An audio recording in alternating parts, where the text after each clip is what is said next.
At first glance, he seems like just another frail, invisible old man rotting in this prison. But the terrifying power he unleashes a second later leaves even the special-class inmates completely paralyzed. The brutal room overlord that an entire gang could not defeat? This old man annihilates him with a single, devastating sword strike. Little do these terrified inmates know. The frail figure standing calmly before them is no ordinary prisoner at all. Within these cursed walls, his monstrous strength actually ranks among the top 3. Out in the vast, unforgiving universe, there exists a nightmare facility built exclusively to lock away monstrous non-human species. This absolute hellhole makes every single race across the galaxy tremble in sheer terror. Welcome to Kisman Solitude. It earns the name Solitude, for one brutal reason anyone dragged into this abyss remains chained here until their dying breath. Ager has long forgotten how many agonizing years he has spent in the dark, but today, his heavy cell door suddenly grinds open. "Get up, you are changing cells today." Ager slowly pushes himself to his feet, whispering, "I did not expect a month to pass so quickly." He follows the guard toward his new block. Watching the old man confidently stroll ahead, the guard feels totally speechless. By all rules, I should be leading him to the new block, but instead, it feels like I am the one following his lead. My seniors warned me long ago never to provoke this monstrous elder. But the entire maze of this prison shifts randomly every single month. So how does this blindfolded geezer navigate perfectly? Before long, they arrive right at the entrance of a massive cell. Ager even casually warns the guard to watch his back, noting that this block is quite far from the safety of the guard lounge. Terrified to get involved, the sweating guard simply shoves him forward, desperately urging the old man to hurry inside. The moment he watches Ager step into the darkness, he instantly radios his superior. Single cell transfer is complete. As Ager steps into the grim shadows of the block, chaotic noise immediately echoes around him. He merely takes one deep sniff, instantly calculating that the blood-stained room spans about 500 square meters. Most of the inmates here are level 1 trash, rotting at the very bottom of the food chain. In this hell, every prisoner is strictly divided by rank. Almost everyone is level 1, with the absolute highest capping at level 2. However, Ager suddenly catches a distinctly dangerous scent. Looks like what happens next will be extremely interesting. Just then, a blinding golden light flashes in the center. The guards have just teleported their daily rations. Starving for days, Ager is just about to step forward and grab himself a bowl of gruel. But in that tense second, a vicious level 2 inmate barks an order, demanding every single weakling to step aside. He claims the first bite. The crowd boils with silent rage. Hiding in the back, a scrawny blonde boy whispers, "Brother, I am starving." The boy takes a desperate step forward, hoping to beg for just a single bowl of porridge. But his trembling body suddenly freezes in sheer terror. Simultaneously, the menacing level 2 inmates snap their deadly gazes toward the commotion. The entire room locks its eyes onto Ager. "Old man, freeze right there. There is absolutely zero food for you." Ager does not even flinch, coolly stating that even in a hellhole like this, they should respect their elders. "I only want one bowl. That is enough." A curly-bearded thug sneers, assuming Ager has gone completely mad. "We have strict rules here. If you are not part of our syndicate, whether young or old, you are not qualified to take a single bite." He lunges forward, aiming to violently throw Ager out. Grabbing the elder by the throat, he mocks, "Your eyes are bandaged shut. You are just a blind cripple." But in that fraction of a second, the arrogant thug suddenly feels the entire world violently spinning. With a light wrist twist, Ager violently snaps his body a full 180 degrees. The thug instantly draws a spike from his back, but with a casual slash, Ager completely destroys his eyes. "Since you mocked me, you must pay the blood price." The older brother instantly shields his starving younger sibling behind him. He realizes instantly this frail elder is a monster. The surrounding inmates stumble backward, choking on their own shock. No one even saw his movements clearly. Meanwhile, the level 2 boss merely glances over with chilling indifference. "Well, this is a little interesting today." He lazily gestures to his gang. "Bring that old geezer to my feet." Ager just takes a light sniff, mapping the threat instantly. Exactly 21 thugs are marching straight toward him. Meanwhile, the terrified guard reports back to his superior. The more he ponders that blindfolded phantom, the heavier his morbid curiosity grows. What horrific crime earned him 30 days in solitary confinement? Did he perhaps murder another high-ranking inmate? His superior lets out a cold sneer. Thousands are slaughtered here daily. Crushing one insignificant bug could never trigger such extreme punishment. Every single cell in this nightmare fortress is crammed with hundreds of bloodthirsty criminals. But what that blindfolded demon did chills even my hardened bones. He butchered every single inmate in his block, leaving absolutely zero survivors. You think that massacre is impossible? It is the horrifying truth. Instantly, a fatal chill violently runs down the guard's spine. The inmates trapped in that cell faced absolute terror. Ager had become the literal god of slaughter, tearing through the level 2 prisoners. Every strike he unleashed guaranteed absolute destruction. The surviving convicts stared in frozen dread, wondering what monstrous past this old man was hiding. But the darkest secret of this nightmarish hellhole was something far more fascinating. Over 2 trillion souls were locked away inside. Each inmate carried a cursed brand etched into their neck, marking the exact order they arrived. The head guard suddenly realized this old man bore the number 51. That meant he was the 51st soul ever banished to this abyss. In short, he had been trapped inside these walls since the very foundation of this hell. He had endured this torment for 61 agonizing years. Meanwhile, every single level 2 fighter had already been utterly crushed by Ager's overwhelming might. Ager only clicked his tongue in deep annoyance. He just wanted a quiet bowl of porridge, but now the heavy stench of blood ruined everything. Witnessing this absolute massacre, the boy's older brother froze in sheer disbelief. He never imagined a blindfolded geezer could wield such devastating power. Beside him, however, his younger brother watched with eyes full of burning admiration. If only he could forge that kind of strength. Dozens of elite level 2 thugs could not even defend themselves before being smashed into the dirt. The truly terrifying part? A sharp-eyed inmate realized every single victim had exactly 1 breath remaining. This proved the old man's control over his monstrous aura was flawlessly, horrifyingly precise. Spitting blood, the leader of the level 2 gang growled, demanding to know the old man's true identity. But Ager could not even be bothered to glance down, coldly mocking their foolish belief that cheap numbers could ever topple absolute power. To me, you are nothing but trash. I have already severed your arm tendons. In 2 months at most, you will rot in this cell. Ager dropped one final, chilling warning. If you wish to meet death sooner, I invite you to try again. Stripped of their arrogance, the bruised thugs could only limp away in disgrace. As Ager served his meal, not a single soul dared breathe near him. Yet he had zero intention of hoarding the feast. If you want to eat, serve yourselves right now. Just do not block my path. Thanks to his terrifying dominance, the lowest inmates finally tasted a proper meal. Normally, anyone dumped here would suffer brutal deaths. Even if sheer luck kept them breathing, the prison's nightmarish systems would activate, dragging them into a living hell far worse than the grave. Any survivor who actually endured those gruesome torments had to be treated as a lethal threat. By now, the silent crowd had secretly crowned Ager as the undisputed apex predator of the entire block. Judging by his flawless execution today, his piercing words, and that monstrous combat power, he was far beyond any ordinary mortal. The older brother spiked his aura to the absolute maximum, watching Ager like a hawk. Whatever chaos erupted next, protecting Ciro was his only priority. But suddenly, his pupils shrank to violent pinpricks. Like a ghost, Ager had completely vanished, instantly materializing right behind his spine. You two are exceptionally interesting. The older brother scrambled backward like a startled beast. He never even sensed a ripple of intent when Ager moved. In that exact instant, 3 completely different thoughts raced through their minds. The exact moment I entered this room, a very distinct scent caught my attention. Now I have found its source. Ager stared piercingly at the blonde boy. It seems a legendary, ancient bloodline slumbers within your veins. The older brother erupted in blazing fury on the spot, ordering Ager to shut his mouth. But the desperate youth failed to realize a fatal truth. No matter how deeply he buried their secret, Ager's monstrous senses could easily track it. The older I get, the deeper the mysteries I uncover. Instantly, the older brother detonated his ferocious aura. I am warning you right now. Keep your mouth shut. If you whisper a single word to anyone, I will end you. Ager was genuinely speechless, casually raising a hand to scratch his cheek. What possible benefit would I gain from snitching?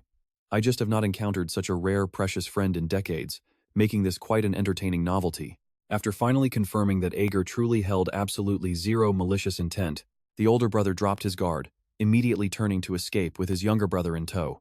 Suddenly, a blinding flash of golden light violently erupted across the hall. But this teleportation spell did not bring food. It summoned the exhausted mining detail back to hell. The hulking rhino beastman Monrock complained endlessly. My body is completely shattered. Beside him, the sharp-eyed sea eagle beastman Horik mirrored that exact agony, drowning in sheer exhaustion. Shadowing them was a silent beastman named Gaku, masking his deadly presence.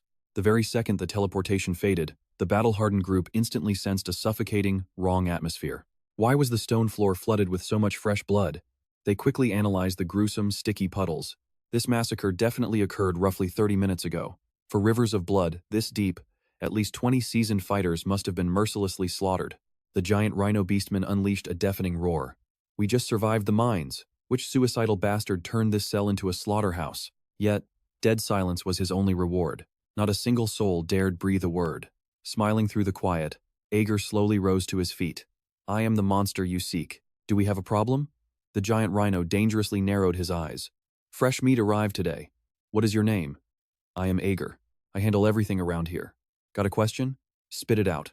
The massive rhino glares, thoroughly disgusted by Ager's nonchalant expression. That arrogant attitude makes his blood boil. However, the eagle beastman standing beside the rhino senses a deadly shift in the air. As a proud eagle tribe member, his piercing eyesight catches absolutely everything. When Ager's body shifted just a fraction, the eagle caught a chilling glimpse. Carved deeply into Ager's neck is the number 51. Without a second of hesitation, the eagle throws himself in front of the raging rhino.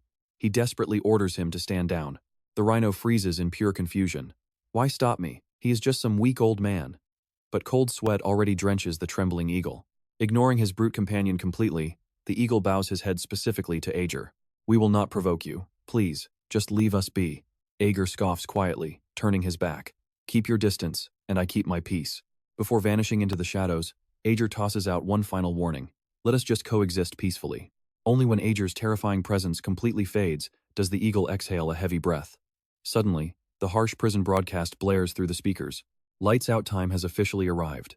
Activating the total immobilization system. All inmates, press your backs flat against the floor. This triggers one of the prison's 4 absolute laws. A merciless gravity control device crushing every inmate. The second sleep hours begin. Overwhelming gravitational force pins everyone down, making standing completely impossible.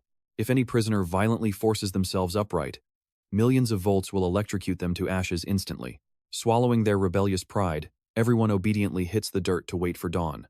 Yet, in the suffocating darkness, a deadly threat goes completely unnoticed. A bizarre blood-red insect slithers out from the cracked stone. It silently scales an unsuspecting prisoner's bare calf. Piercing a bulging vein near a hair follicle, the parasite greedily drains the inmate's blood. Pinned against the cold floor, the massive rhino whispers to the eagle, "Why did you block my attack earlier?" To the arrogant rhino, Ager seems like nothing but frail, insignificant prey. Did those piercing eyes catch a hidden truth? The eagle exhales a shaky, terrified sigh, whispering barely 3 words. I saw it. His entire body convulses with sheer terror as he forces out his next revelation. Voice trembling violently, he confesses. 51 is carved into his neck. Trusting his absolute vision, the eagle is terrifyingly certain beyond any doubt. That number is 51. Hearing those cursed digits, the rhino's calm facade shatters entirely. If he truly is number 51, how many decades has he survived this hellish prison? The eagle has no answers. He likely arrived the very day this demonic fortress was established. That means he exists outside our pathetic ranking system entirely. Do not even rush to apologize. He does not seem like the type to hold petty grudges. We have absolutely no reason to clash with a monster like him. While the rhino swallows his lingering rage, 2 pebbles mysteriously clatter against the stone beside his head. Their bodies instantly lock up in panic. With everyone crushed by gravity, who exactly made that alarming noise? They snap their heads around and witness pure nightmare fuel. A gruesome horde of zombies has suddenly emerged nearby. The undead beasts crouch over helpless inmates, viciously ripping their flesh apart. This slaughter violently terrifies every living soul. The eagle's face drains to a deathly, ghastly pale. Across the darkness, Ager notices the chaotic slaughter, but only finds the screams unbearably annoying. He figures he should just head back to solitary confinement to finally get some absolute peace and quiet. Tilting his head, Ager spots horrific insect bite marks scattered across the zombie's rotting legs. He clicks his tongue in annoyance. While I was locked in isolation, which idiot opened the bug chamber? Instantly, Ager forcibly shatters the absolute immobilization restraints, using his sheer, terrifying physical strength. Instantly, violent arcs of punishing electricity aggressively crawl across his entire body. By the time the rabid undead swarm his position, Ager is calmly sitting upright. A dark chuckle escapes his lips. If I leave you freaks breathing, I am never getting any sleep tonight. This million-volt security system feels like a pathetic little tickle. Ignoring the shock, he watches the monstrous zombie horde surge forward like a tidal wave. Witnessing this massacre, the older brother's heart hammers wildly. Clenching his fists, he desperately begins fighting through the absolute immobilization restraints. He cannot comprehend why a massive undead legion suddenly invaded their block. But overthinking means certain death right now. He furiously barks at Sir, ordering him to quickly scramble onto the safety of the boulder behind them. Gritting his fangs against the agonizing pain, he violently forces himself upward. The prison system ruthlessly fries his flesh with crazy, high-voltage lightning strikes. The millisecond he stands tall, the rabid zombies lunge directly toward his exposed throat. Instantly, The older brother's facial bones morph viciously while coarse fur aggressively sprouts across his transforming skin. Bring it on. If you monsters have the guts, then come at me. In a heartbeat, explosive muscle expansion shreds his uniform completely. His hands rapidly mutate into razor-sharp beast claws, and his awakened power completely overpowers the prison's suppression. A single swipe of his monstrous claws flawlessly shreds the charging zombies apart. They are instantly reduced to mangled, bloody pieces. Across the chaotic battlefield, the massive rhino risks everything to force himself completely upright, violently clashing with the undead horde head-on.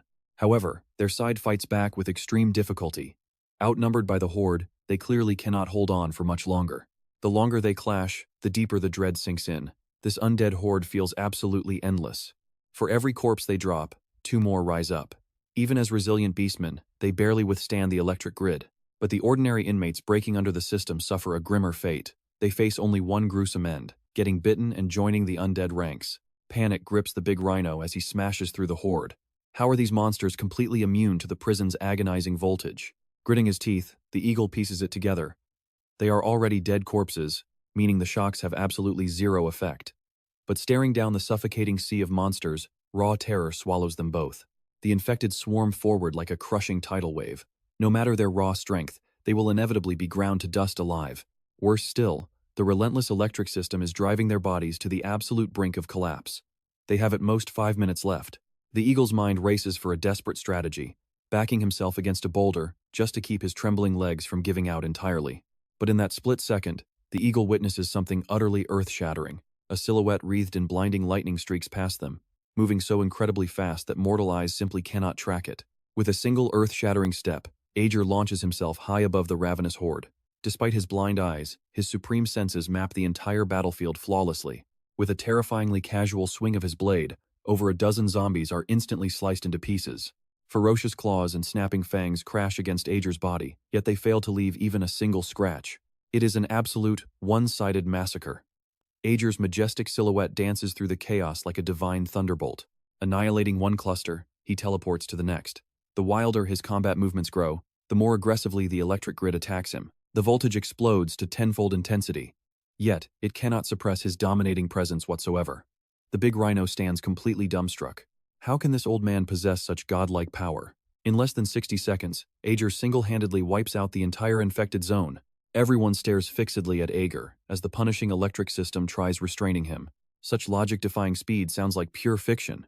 Yet Ager brushes off his clothes as if taking a stroll, calmly declaring, "It is good that you are still breathing. You dodged those bloodthirsty zombie fleas."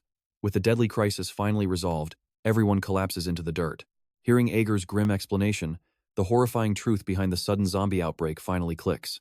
Naturally, Beastmen warriors boast physical limits, far surpassing the fragile bodies of ordinary inmates. Mutated into undead, they transform into absolute nightmares to slay, which is exactly why he stepped out of the shadows to save them. But suddenly, the Beastman Gaku, now fully infected, slowly stalks toward Ager, and tragically, Gaku is the sworn brother and closest comrade of the eagle and the big rhino. The big rhino tenses up, his voice cracking with raw panic. "Sir, this guy is a beastman. Has he turned into a monster too?" Ager lets out an internal sigh. He knows Gaku is their treasured friend, but fate was cruel. He arrived far too late to save him. In a flash of motion, Ager vanishes. His lethal fingertips slice through the air, aiming a deadly strike directly at Gaku's throat.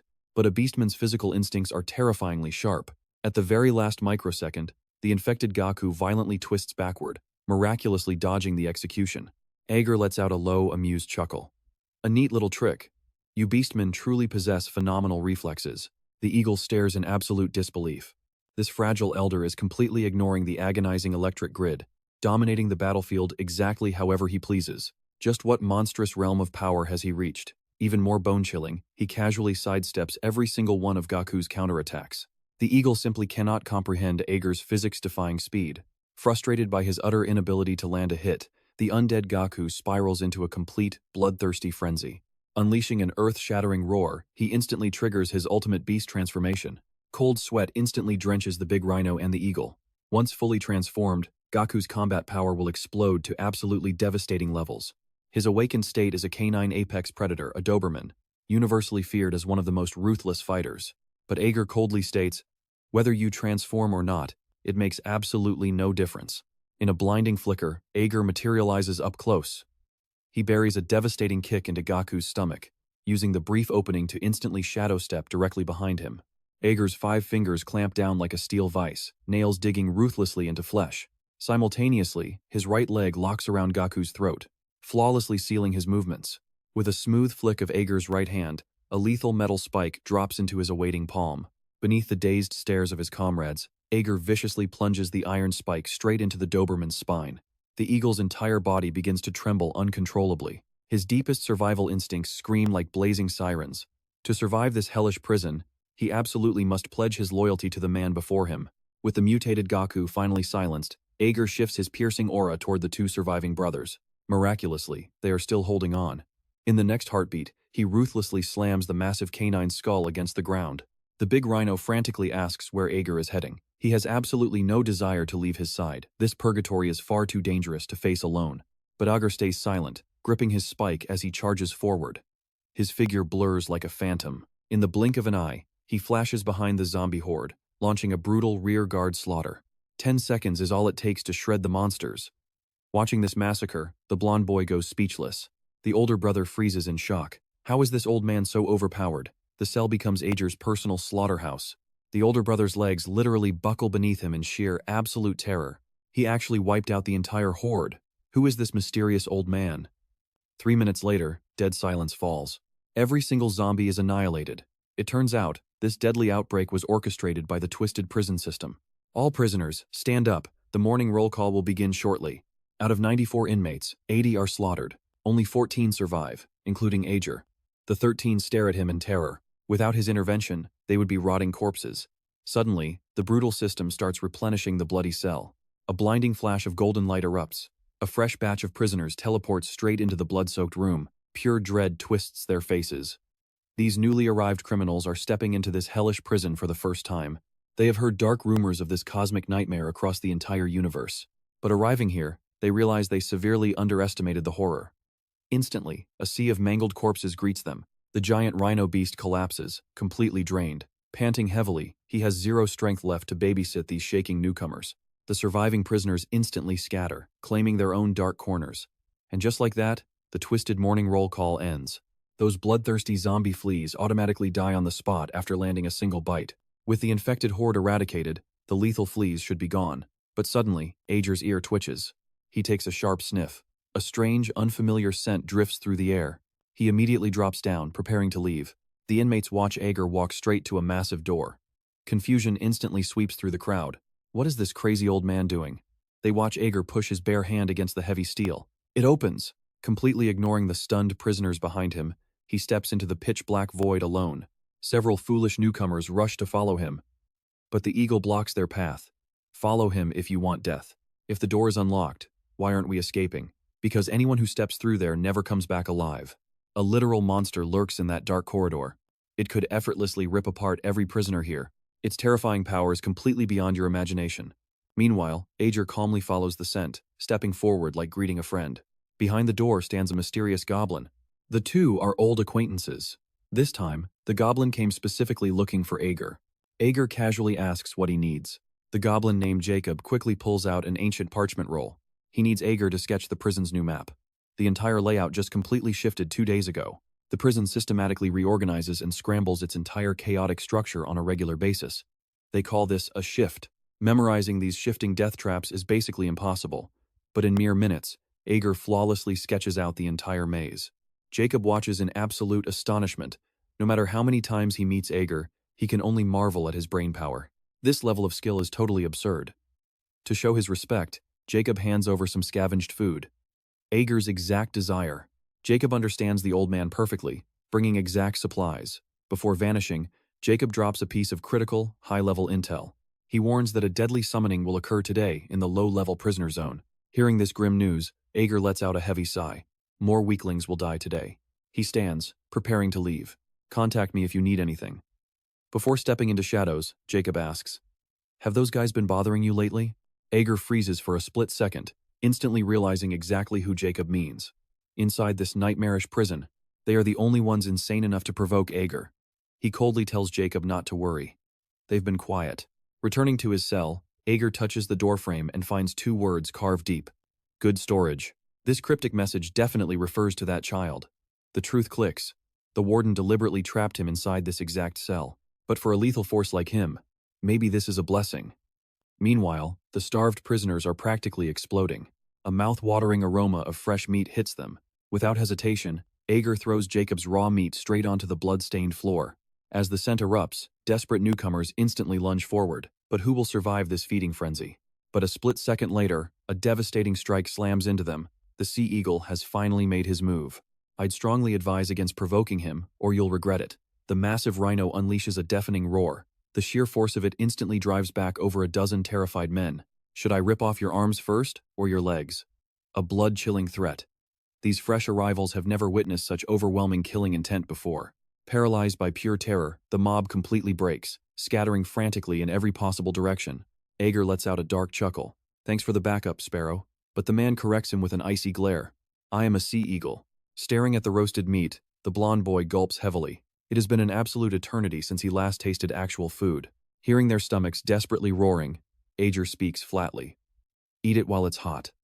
For the first time in forever, they feast on a genuinely decent meal. Sea Eagle steps forward with deep respect, solemnly thanking Ager.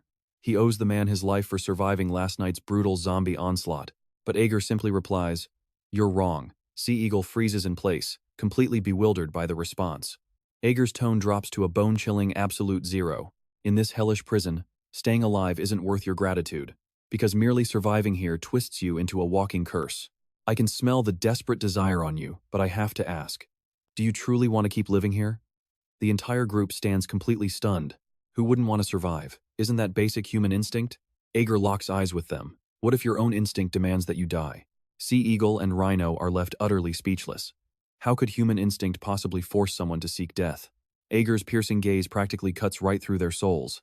Even knowing this dark truth, do you still wish to survive here? Without hesitation, Sea Eagle and Rhino nod firmly. They absolutely refuse to perish in this wasteland. Zero also steps up, declaring his iron will to live. He possesses a destined goal he must accomplish. Hearing their resolve, Ager nods with deep satisfaction. The agreed deadline is 66 years, and that fateful moment is rapidly approaching. To achieve my ultimate goal, I require capable companions. Trusting them, Ager finally reveals the classified intelligence that Jacob secretly handed over. Brace yourselves. A deadly summoning happens today. The absolute second those words leave his mouth, an explosive pillar of blazing hellfire erupts from the room's center. A monstrous, two-headed beast is violently summoned. The exact moment it lands, it unleashes a chaotic torrent of raging fire. This legendary terror is known as a fire salamander. Its catastrophic entrance leaves the surrounding prisoners with absolutely zero time to react. In the blink of an eye, dozens are instantly incinerated, dying violently within the unforgiving sea of flames. The remaining prisoners desperately scramble to escape, only to be mercilessly swallowed by the expanding inferno. The fire salamander has clearly gone completely berserk. Is it trying to reduce this entire prison to ash? Taking heavy cover behind a massive boulder, Sea Eagle whispers to Ager, "Is this the catastrophic summoning you warned us about?" The merciless flames continue their devastating rampage, claiming more terrified victims by the absolute second. But Ager remains incredibly calm, keeping his voice dead steady. "Do not panic. While I stand here, you will not fall. I had you prepare this temporary stronghold for a reason. Hold your ground right here, and you will survive. My senses are picking it up. That monster will be charging straight at us soon. You must execute my orders perfectly." And just like a horrific prophecy, the fire salamander violently shifts direction, blasting a concentrated inferno directly toward their position. Luckily, the massive rock directly in front of Rhino acts as an impenetrable shield. It heroically blocks the brunt of the deadly fire wave, narrowly preserving their fragile lives.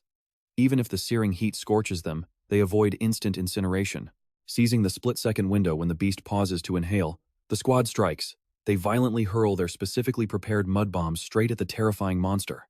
Those lacking mud bombs launch a desperate barrage, violently smashing jagged stones directly into the terrifying beast. The fire salamander remains a mortal creature requiring air. But its fatal weakness? It breathes entirely through its skin. Sea Eagle instantly grasps the brilliant strategy. If mud smothers its burning scales, it suffocates. The restriction violently cripples its previously blinding movements. Its terrifying vision shatters into blindness. And only after springing this perfect trap does Ager finally launch his lethal counterattack. Ager's figure blurs with godlike speed, leaving even his afterimages in the dust.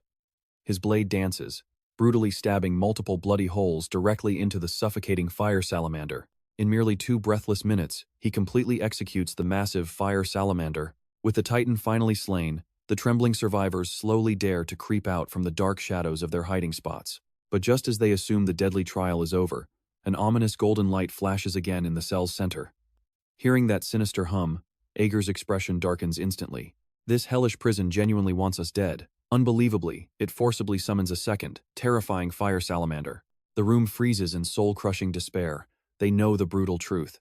Their remaining strength cannot defeat another terrifying Titan. Seconds later, another horrific wave of fresh prisoners is brutally buried beneath an exploding sea of hellfire. Honestly, slaughtering a fire salamander alone isn't overly difficult for Ager. But miraculously, keeping everyone alive is practically impossible. Sweating profusely, Sea Eagle whispers, "What is our next move?" Ager makes a ruthless call that sends an ice-cold chill down every single spine. We fall back into the corridor. Hearing those terrifying words, the blood drains from several faces instantly. But granting absolutely zero time for hesitation, Ager barks a final command. "Move out. Follow me." Sweat violently pours down Sea Eagle's forehead. Whether from the searing heat or paralyzing fear, a true nightmare begins.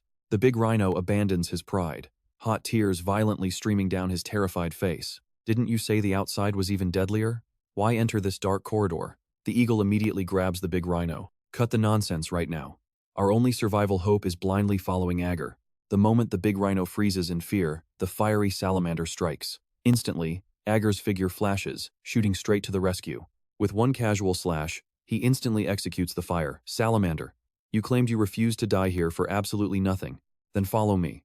Witnessing that terrifying power, absolutely no one dares to speak again. Wherever Ager steps, they blindly follow.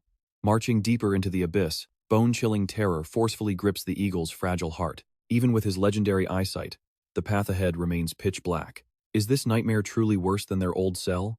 Ager suddenly drops his voice. "Stay completely sharp. We might encounter other brutal monsters here, especially level 3 and 4. 1 second of distraction means instant death." The eagle quickly volunteers. "My dynamic eyesight is completely unmatched. I will actively watch our rear." Ager nods firmly. "I trust your eyes. Absolutely do not fall behind."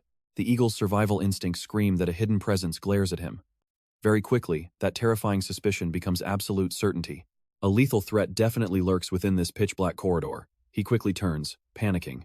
"Ager, I believe returning is our safest option." But the exact second he violently turns his head, his blood runs incredibly cold. Absolutely no one remains standing there. The desperate eagle instantly breaks down in pure terror, hot tears violently rushing out. What in the world is happening? Am I truly the only one left in this cursed corridor? Where did old Ager go?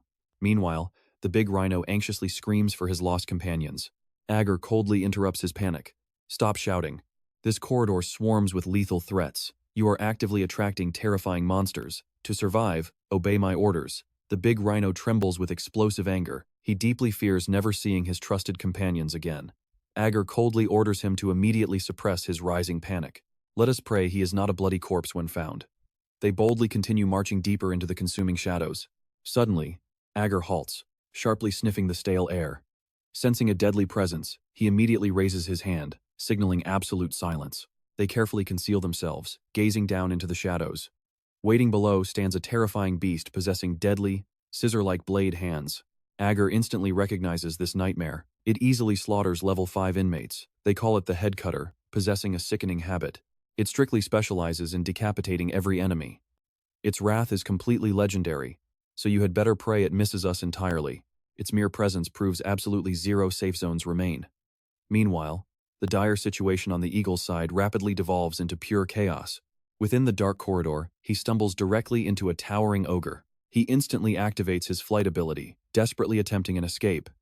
However, the cramped ceiling and wildly complex terrain permanently ground his wings. Right when a tiny sliver of hope appears, a colossal hand violently grabs him. The eagle's horrified soul practically shatters into pieces. One more bite ensures his brutal end. Suddenly, a deafening boom echoes. A mysterious figure violently slams the ogre's arm, forcibly rescuing him. This completely unexpected savior possesses the fierce, rugged face of a wild boar. Surprisingly, this mysterious beastman lacks a massive build, yet with a single, devastating swing of his club, he violently crushes the ogre. The eagle watches, utterly stunned into absolute silence.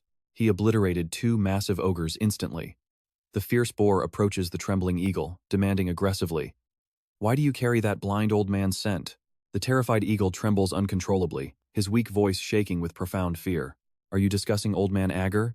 Suddenly, several imposing giants materialize right behind the boar. The eagle gazes up, his heart freezing completely. Looming before him stand three towering giants. Each beast proudly displays a number 4 tattooed across their neck. In this horrific second, he completely trusts Ager's grim warning. That old man spoke truth. This death trap violently crawls with level 4 criminals. Meanwhile, Ager's side remains incredibly lucky. The head cutter completely fails to notice their presence. Otherwise, a brutal bloodbath was entirely unavoidable. The big rhino's face heavily drains of color. This pitch-black corridor is pure terror. "I would truly rather embrace death than revisit this nightmare," Ager replies coldly. "I find this path absolutely perfect for a casual stroll. If you feel terrified, blindly crawl back to your cell." The big rhino explosively fires back. "I refuse cowardice. I never abandon my friends. Without my missing companion, I absolutely refuse to retreat." Ager nods, his stern voice displaying a rare flash of true approval. "That is exactly what I enjoy hearing. Let us continue the hunt." Still visibly terrified, the big rhino asks, "Do you truly know his location? You will definitely see him soon enough. Calm down." Meanwhile, the desperate eagle hangs helplessly suspended, his fragile throat crushed by the boar. "I merely share a cell with him. That is all. We share zero connections." Standing firmly behind the boar, the three giants demand an explanation. The furious boar violently curses. "This guy carries that old man's scent." The three men's eyes snap wide open as cold sweat drenches their faces. That blind elder is an absolute taboo in this hell, his mere name freezing souls in terror. The second the name Ager drops, panic sets in and they just want to flee. A red-haired brute steps up, demanding words with Eagle. Eagle lies paralyzed on the cold floor, his trembling legs utterly devoid of strength. "Just ask. I will tell you everything." The red-haired man drops his voice to a whisper. "Relax, we will not hurt you." Countless shadows in this hellhole are watching old man Ager. If you cling to him, their deadly gazes will lock onto you too. Even with 10 extra lives, you would still end up completely slaughtered. Eagle forcefully swallows his dread. "These people you mention, who exactly are they?" The man responds with a heavy, grim tone. "They are absolute monsters that even we do not dare look in the eye. So whatever your next move is, tread carefully." Suddenly, an intense aura bursts from the man as he unleashes his healing ability. In mere seconds, Eagle's brutal injuries miraculously close up. He mutters a quiet incantation, washing away the lingering mental trauma. "You can leave this place with peace of mind now." Their task complete, the trio turns away, muttering under their breath. Thank the heavens that terrifying old man is not actually here. But for Eagle, the crushing loneliness returns. With his strength fully restored, he plunges straight back into the pitch-black abyss to hunt down his scattered companions.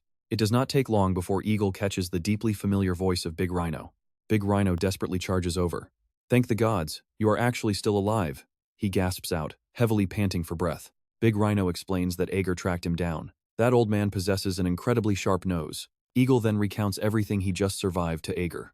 A mysterious fanatic loyal to the light constellation had miraculously cured all his wounds. Hearing this, Ager coldly notes Eagle's sheer luck.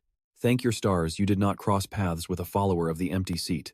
As it turns out, supreme cosmic beings practically equal to gods truly exist, revered across the universe as the light constellation.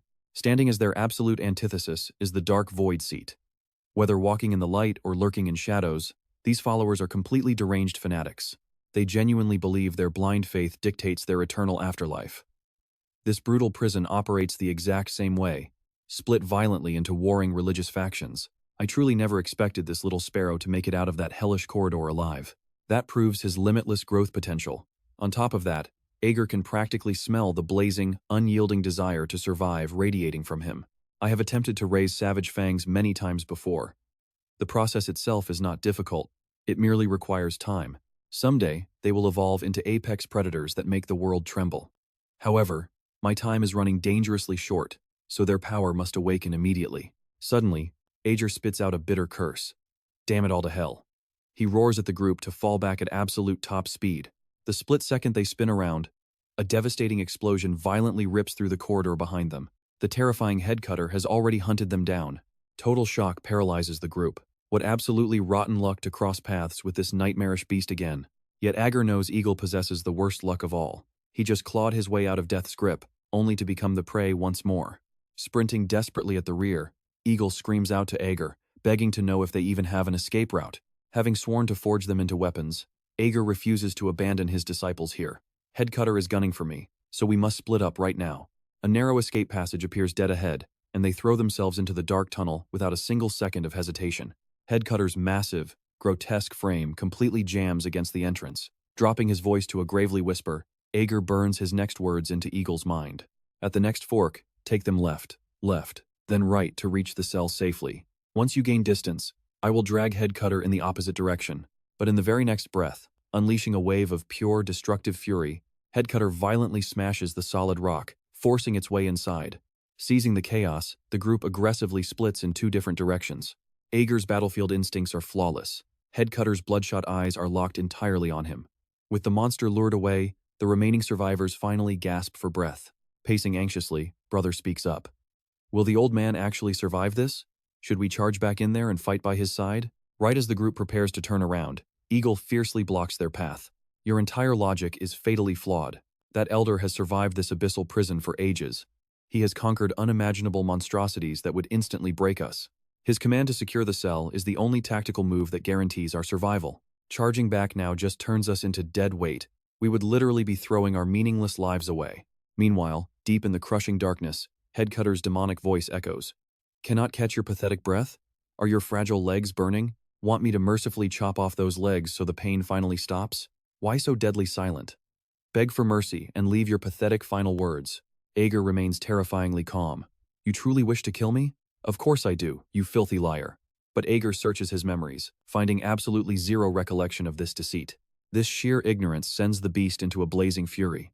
Exactly 4 years, 4 months, 13 days, 3 hours, 45 minutes, and 51 seconds ago. You promised to play rock, paper, scissors with me. The monster roars, its putrid breath blasting forward like a hurricane and violently blowing Ager's hair back. But Ager senses a deeper, far more twisted wrongness. By all rights, phantoms and monsters shouldn't possess a complete consciousness, let alone speak such chillingly calculated words. Yet, it recalls Ager's exact words, meaning someone is pulling its strings. A dark suspicion blooms in Ager's mind. Could it actually be Saddle? But the Headcutter claims zero knowledge of Saddle's existence. Ager simply raises a hand, casually scratching his ear in thought. Saddle, that brat from 5 years ago, is all grown up and commanding spirits. The Headcutter suddenly erupts into a bizarre, grating laugh. Old man, you're genuinely impressive. How did you expose me? That shouldn't have been easy. Ager actually finds himself almost amused by the audacity. Ager is entirely blind, so how could he possibly see through the disguise? He was merely tossing out a casual bait. Saddle, the infamous necromancer tied to the demon worshippers. In the very next heartbeat, Ager's terrifying aura explodes outward. 5 years, and you still don't grasp the chasm between us. You're hopelessly outmatched. With those words, Ager fully unleashes his suffocating killing intent. The exact instant that lethal energy erupts, even the Headcutter instinctively shivers to its core. The hunt officially begins, and the Headcutter is instantly crushed beneath Ager like a mere ant. Obliterating his target, Ager turns and regroups with Eagle and the rest of the crew. Together, they brace themselves to head back to their cell. But the moment they step foot inside, Zero freezes in absolute horror. Every single inmate in the cell has been slaughtered. Nothing remains but a wasteland of charred, smoking corpses. Taking in the gruesome slaughter, Zero's stomach violently churns with impending sickness. Ager calmly raises a hand, clapping the boy's trembling shoulder. This is the bloody reality of this prison. Learn to swallow it. Choking down his sheer nausea, Zero desperately asks, "Do you mean only the weak die?" Ager narrows his eyes, immediately correcting him. There is no strong or weak here. Anyone can meet their end at any given second. Hearing this chilling truth, Eagle feels his chest tighten, finally grasping the pure, unadulterated nightmare of this demonic prison. This is a meat grinder, where fresh meat is tossed in daily, while endless bodies pile up. Regardless of raw power, any inmate could vanish into thin air. Big Rhino's eyes widen, deeply understanding the suffocating, inescapable terror of their current grim reality. Butcher, dispose, restock, and butcher again. This is the prison's sick ecosystem. Before long, the agonizing time for the official headcount arrives. This current round totals 95 inmates. 90 have violently perished, leaving exactly 5 survivors. Due to severe personnel shortages, the remaining flesh must be instantly reassigned to another block. That cold announcement makes everyone's scalp go numb. The exact second the golden teleportation light crashes down, Zero violently clings onto Brother. Simultaneously, Ager quickly rises to his feet. There is zero time to explain. Listen carefully. After this cell shift, we might separate. Brother fiercely yanks Cyro into a protective embrace. He absolutely refuses to be separated from his little brother. As the magic consumes them, Ager roars one final command. Remember, if the shift ends in an open release and you hit the dark forest, sprint straight toward the sea. Never forget that. They burn his desperate words, paralyzed by the overwhelming magic. A dizzying spatial distortion seals their lips. When Ager's sight finally returns, he senses cold walls around him. This is a closed release. He angrily clicks his tongue. Damn it all. Had the system really scattered everyone? Those men were prime seedlings, absolutely worth cultivating. Instead, only the trembling Ciro teleported to Ager's exact location. The Wicked Warden's intention is crystal clear. Ager isn't supposed to plot. He must strictly focus on polishing this specific little commodity. Ciro hysterically screams out for brother into the shadows. Perhaps the older boy has already vanished. Ager calculates that a meeting with the Warden is rapidly approaching. Before then, he must ruthlessly forge this crying child into a masterwork to trade for his ultimate goal. After all, his hourglass is running dangerously low. He desperately needs to forge capable pawns quickly to shatter this prison's destiny. Ager sharply orders Ciro to freeze. This massive new cell stretches 2,000 square meters, easily 4 times the size of their previous bloody cage. Judging by the shifting echoes, roughly 300 vicious criminals lurk here. Suddenly, the sharp click of a woman's heels slowly echoes toward them. This imposing, crimson-haired woman is Rosna, the absolute, undisputed overlord of this cell. Rosna coldly gestures to the towering brutes behind her. Bring that blonde-haired brat here. A massive prisoner instantly lunges forward, viciously snatching Ciro by the collar. The boy's face drains of all color in pure, unadulterated terror. He begs and screams for Ager's help, but the blind master stands utterly motionless. Ciro's mind breaks, unable to fathom why his protector is playing dead. Drowning in absolute panic, Ciro violently thrashes around, shrieking at the prisoner to release him. Then, his terrified eyes lock onto Rosna. A single glance from that woman radiates an executioner's chill, and getting near her feels like a guaranteed, utterly gruesome death sentence. Pushed past the absolute brink of horror, Ciro's pale face begins spasming wildly, white foam bubbling from his lips. The prisoner gripping him freezes in sheer confusion. What is wrong with him? Why is he suddenly convulsing? Rosna explodes with blazing fury. You pathetic low-level trash cannot even handle something this simple. Ager, however, observes everything with chilling calmness. He is finally about to witness the true legendary value of this rare commodity. Right at that moment, Ciro's face turns deep purple as his body snaps backward at a terrifying angle. The prisoner glances over, suddenly realizing this little child has undergone a monstrous change. Ager waits with burning anticipation. Hurry up. Show me your immense power. At this exact moment, Ciro completely sheds his fragile child form, violently mutating into a towering adult beastman. Let me see just how much your life is truly worth. Rosna throws her head back and laughs wildly. How fascinating. Desperate prey always bites back. Taming this wild beast will be incredibly entertaining. Bring him here. The moment her brutal command drops, the prisoner screams at Ciro, drag your body over here right now. But in the very next heartbeat, Ciro explodes forward instead. He slashes his massive claws, and the terrified prisoner barely manages to dodge. The prisoner's face twists with dark fury. Forbidden from executing Ciro on the spot, he swallows his blazing rage and desperately attempts to wrestle him down. Yet after several brutal clashes, he realizes in sheer horror he actually cannot overpower Ciro. Another prisoner spits venomous curses. What the hell are you doing? You cannot even capture one pathetic little brat. Completely useless. As those mocking words fall, his figure instantly vanishes. Teleporting directly behind Ciro like a phantom, he smashes his heavy palm ruthlessly down onto the beastman's skull. Immediately after crushing Ciro, he spins around and viciously slaps the other prisoner across the face. Lady Rosna is watching us. You cannot even pin down a mere child. Where is your shame? Simultaneously, Ager slowly steps forward, standing directly in their path like a mountain. The two men boil with utter confusion and wrath. You crazy old fool actually think you can block our path too? Get lost. Ager remains perfectly motionless, so one of them raises a violent hand to teach the old man a brutal lesson. It feels as if time itself has been mercilessly severed. Before his strike can even land, Ager already ruthlessly slams his body straight into the unforgiving ground. The other prisoner watches in pure, icy terror. In the very next heartbeat, that exact same devastating nightmare crashes down upon him. Ager unleashes a meteoric punch, striking so heavily the man cannot even process the pain. Within just 3 seconds, every single enemy surrounding them is completely annihilated by Ager. Rosna narrows her sharp eyes, finding this highly amusing. Even an old man dares to cause trouble before her. Ager pays her absolutely no mind whatsoever. his piercing gaze locked entirely onto Zero. Even with a berserk awakening, he lacks the raw power to defeat a level 2 prisoner. Yet, for someone this young, his terrifying innate talent is already more than enough. If I mold his skills just a little more, he will become an unbelievably valuable weapon. I will forge his absolute strength personally. Behind him, Rosna's aura flares with extreme displeasure. You may be ancient, but you possess lethal audacity. You crippled my underlings, yet you still dare stand there so boldly. Ager replies softly that at his advanced age, there is truly nothing left to fear. Rosna's gaze turns completely freezing, her killing intent fully awakening. I will bind your limbs tight, then whip your flesh until you scream for my mercy. The wicked whip in her hand cracks like thunder, slicing through the tense air. At that precise moment, a massive figure dashes in from the distance with blinding, terrifying speed. Rosna sneers with absolute disgust. You always make a deafening racket every time you arrive. I claim this prey first, so do not dare interfere. This titan of a man is Magan, another terrifying overlord ruling this prison block. He locks his beastly glare onto Rosna. Walk away while I am still offering you mercy. If you refuse, I will ignite a blood-soaked war with you right here and now. Instead, a twisted excitement blooms across Rosna's face. A bloody war is our inevitable destiny. What difference does it make if the slaughter begins today? I can start one anytime. Magan refuses to waste another breath on useless words. Then let the massacre begin. Instantly, Magan's elite underlings close in like a pack of starving wolves. Rosna gasps, startled. You cunning old fox! You secretly surrounded my position before stepping out to provoke me.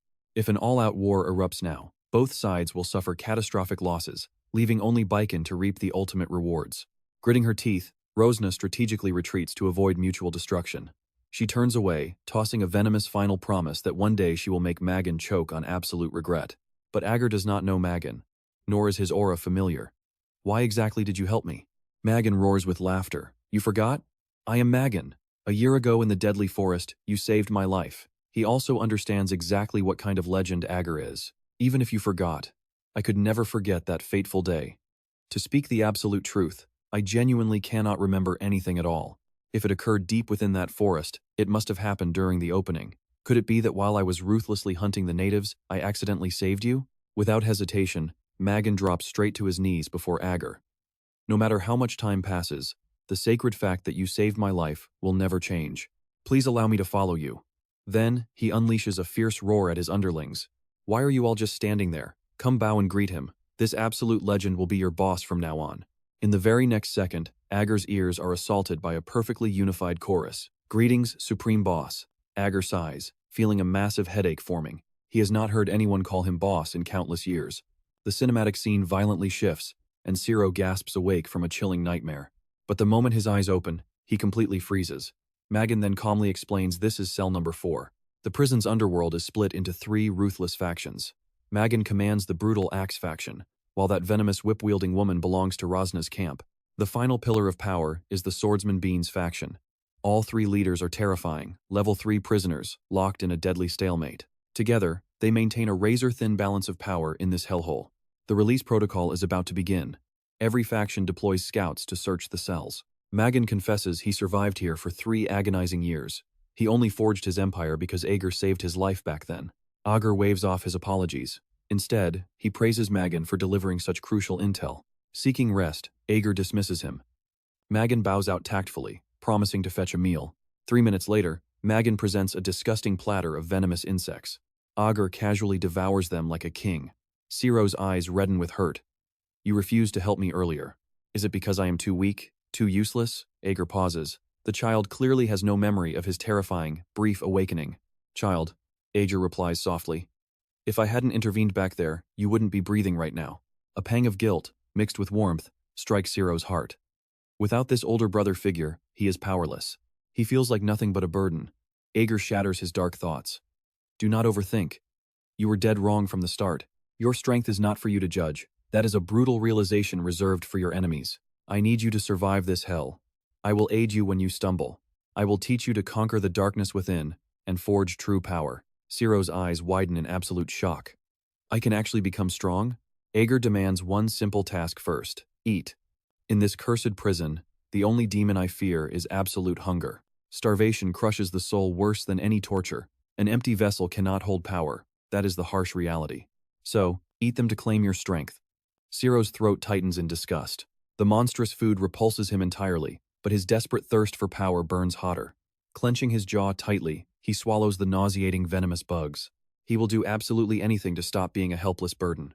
Meanwhile, in the shadows, Rosna bows deeply before a glowing, ominous red bead. A chilling voice echoes from the artifact. Report your progress. Rosna trembles, confirming the life force gathering is at 50%. It will definitely finish before the next opening. Otherwise, the prison remains completely quiet. Just an old blind man and a pathetic child, she sneers coldly, completely dismissing their very existence as useless garbage. The demonic bead shudders violently at those specific words. Describe this old man immediately. Shocked, Rosna details Ager's exact appearance. Long, unbound hair, eyes sealed tight in bandages. The artifact vibrates with wild energy. Are you absolutely certain? Upon her confirmation, a terrifying figure manifests. I am heading there now. Panic grips Rosna, and she quickly vows to capture the old man herself to prove her worth. The entity bursts into mocking laughter. You? You actually think you are worthy to touch him? Pausing briefly, the entity maliciously hides Ager's true legendary identity. If you are so blindly confident, go ahead and kill him. Rosna rises with absolute lethal intent, vowing to execute the target using her newly bestowed demonic authority without fail. Her murderous aura erupts like a geyser. I will drag this prey straight to your feet. Back in the cell, Ager's brutal true training begins. He pushes Ciro to the limit, recognizing the boy's monstrous, heaven-defying talent. On day 2 of this grueling torment, they finally breach the gates of Ciro's inner world. Ager's voice drops to a grave whisper. We step into your soul now. Control your breath perfectly. One mistake, and the violent ejection could permanently shatter your fragile mind. Ciro nods solemnly, steeling his resolve. Suddenly, an overwhelming force crashes into him. Ciro is violently dragged into the abyssal depths of his own psyche. His senses return in a void of suffocating, pitch-black darkness. A glacial terror grips the boy's racing heart. He was just sitting in the cell, yet now he floats in an alien dimension. Ager's voice cuts through the void. Steady your spirit. Remain completely calm. I am right beside you in this inner world. Ager assigns the terrified boy one singular, monumental task to complete. Conquer the darkness dwelling here. Only then will true power awaken. Taking a deep breath, Ciro steps forward. The exact moment his foot strikes the void, radiant ripples of light explode outward. Forgotten fragments of his tragic childhood violently resurface. Phantoms of his lost parents materialize before him. Instant, gut-wrenching sorrow floods his tear-filled eyes. Sensing the lethal danger, Ager's heart plummets. Stop right there, he roars into the void. Sever your gaze from the ground. Regulate your breathing right now. Do not let the rhythm break, or the mental backlash will violently rip your mind apart. Ciro feels his consciousness violently fracturing. If this emotional storm continues, his very soul will shatter, but the illusion is too strong.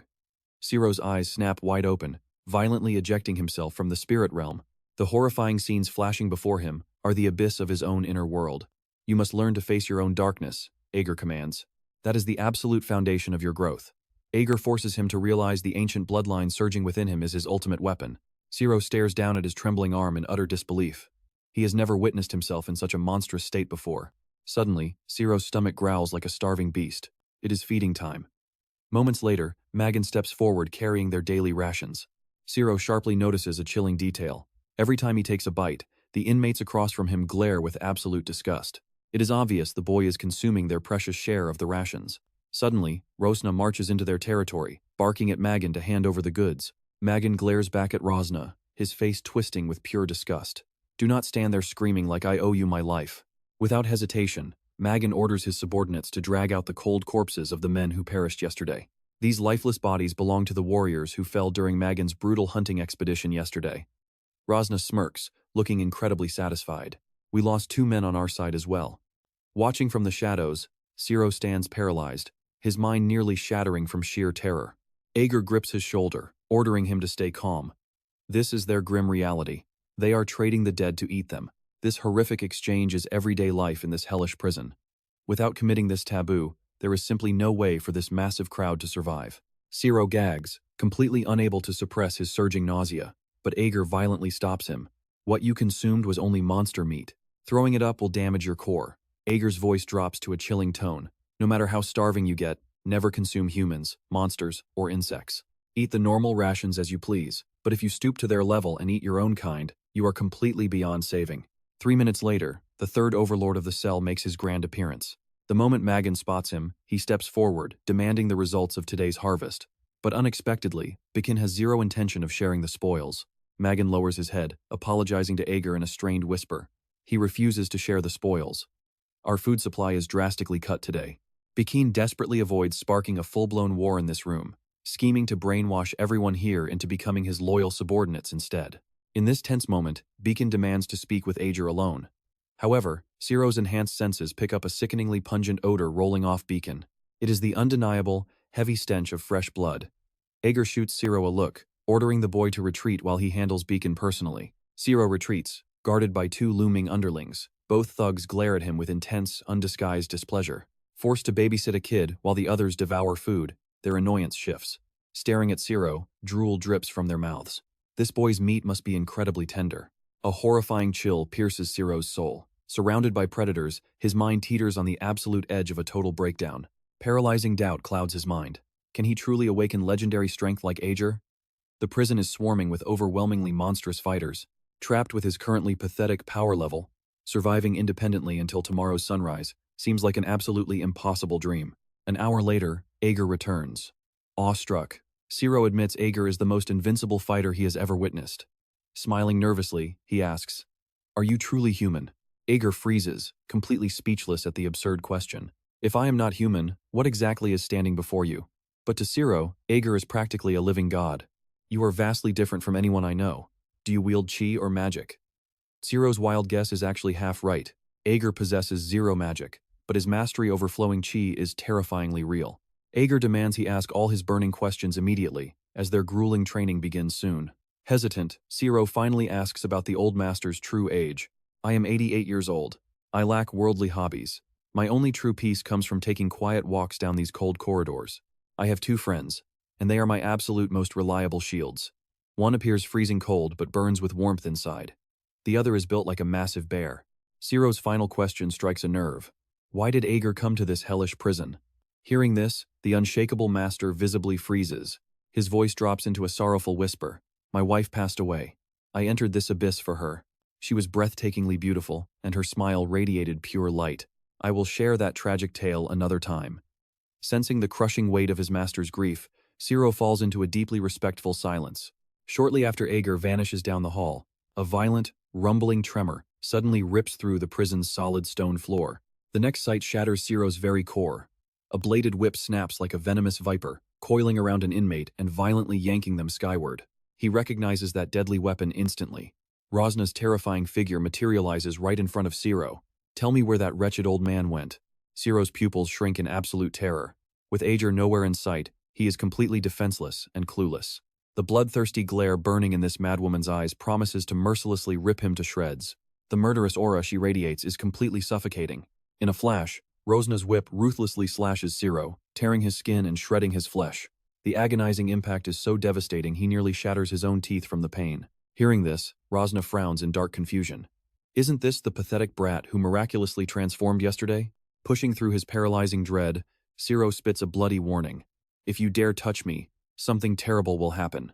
Rosna's aura erupts into blazing fury. "You still dare threaten me?" But right at that very second, Ciro's battered body begins to violently, monstrously mutate. Rosna's eyes blaze with feverish excitement. "Good, I want to see you transform." The second Ciro awakens his beast form, he lunges straight for her throat. Rosna meets his fierce charge head-on with her vicious whip. She secretly hopes this little monster lasts longer, or else this deadly game gets dreadfully boring. But young Ciro lacks true combat experience. He fights purely on raw, untamed animal instinct. Rosna casually dodges his wild strikes, looping her whip around his ankle in one fluid motion. With a brutal twist of her wrist, Ciro is violently hurled away. In just one devastating exchange, Ciro is smashed flat into the ground. Rosna laughs wickedly. "What a nice little dog. I will keep you for now. Stay obediently by my side." She smirks. Next, we will see exactly what choice that old man makes. Meanwhile, Ager shares a tense meal with the prison's two major overlords. Beacon's expression turns deadly serious. "You are the old man, Ager, right? I have a vital question for you." He finds Ager incredibly suspicious. The old man lacks a rank brand on his neck, and Beacon demands to know why. Ager calmly replies that he entered this hellish underground prison the very day it was established. Back in those dark, ancient times, rank divisions did not even exist. Magan bursts into booming laughter. Surviving this long proves his absolute strength. He even saved my life in the deadly forest. A heavy silence falls over the trio. Beacon is deeply shaken. This is the very first time he has ever witnessed a powerful prisoner without a branded rank. Beacon respects absolute power. He releases a razor-sharp trace of killing intent, desperate to test if Ager truly possesses that legendary strength. In the next split second, within their mental realm, Beacon completely severs Ager's head with one phantom strike. No wind blows in this dark prison. Yet Magan inexplicably feels a terrifying chill crawl down his spine. Ager does not just detect the killing intent, he easily sees the phantom execution. Beacon visualized. When Beacon catches Ager's unfazed expression, the terrifying truth becomes crystal clear. Magan shivers uncontrollably, completely oblivious to the unseen mental clash. Ager slowly stands up, calmly preparing to head back to his cell. After all, he still has a starving child waiting anxiously in his dark room to be fed. As Ager leaves, Beacon unconsciously tightens his iron grip on his sword.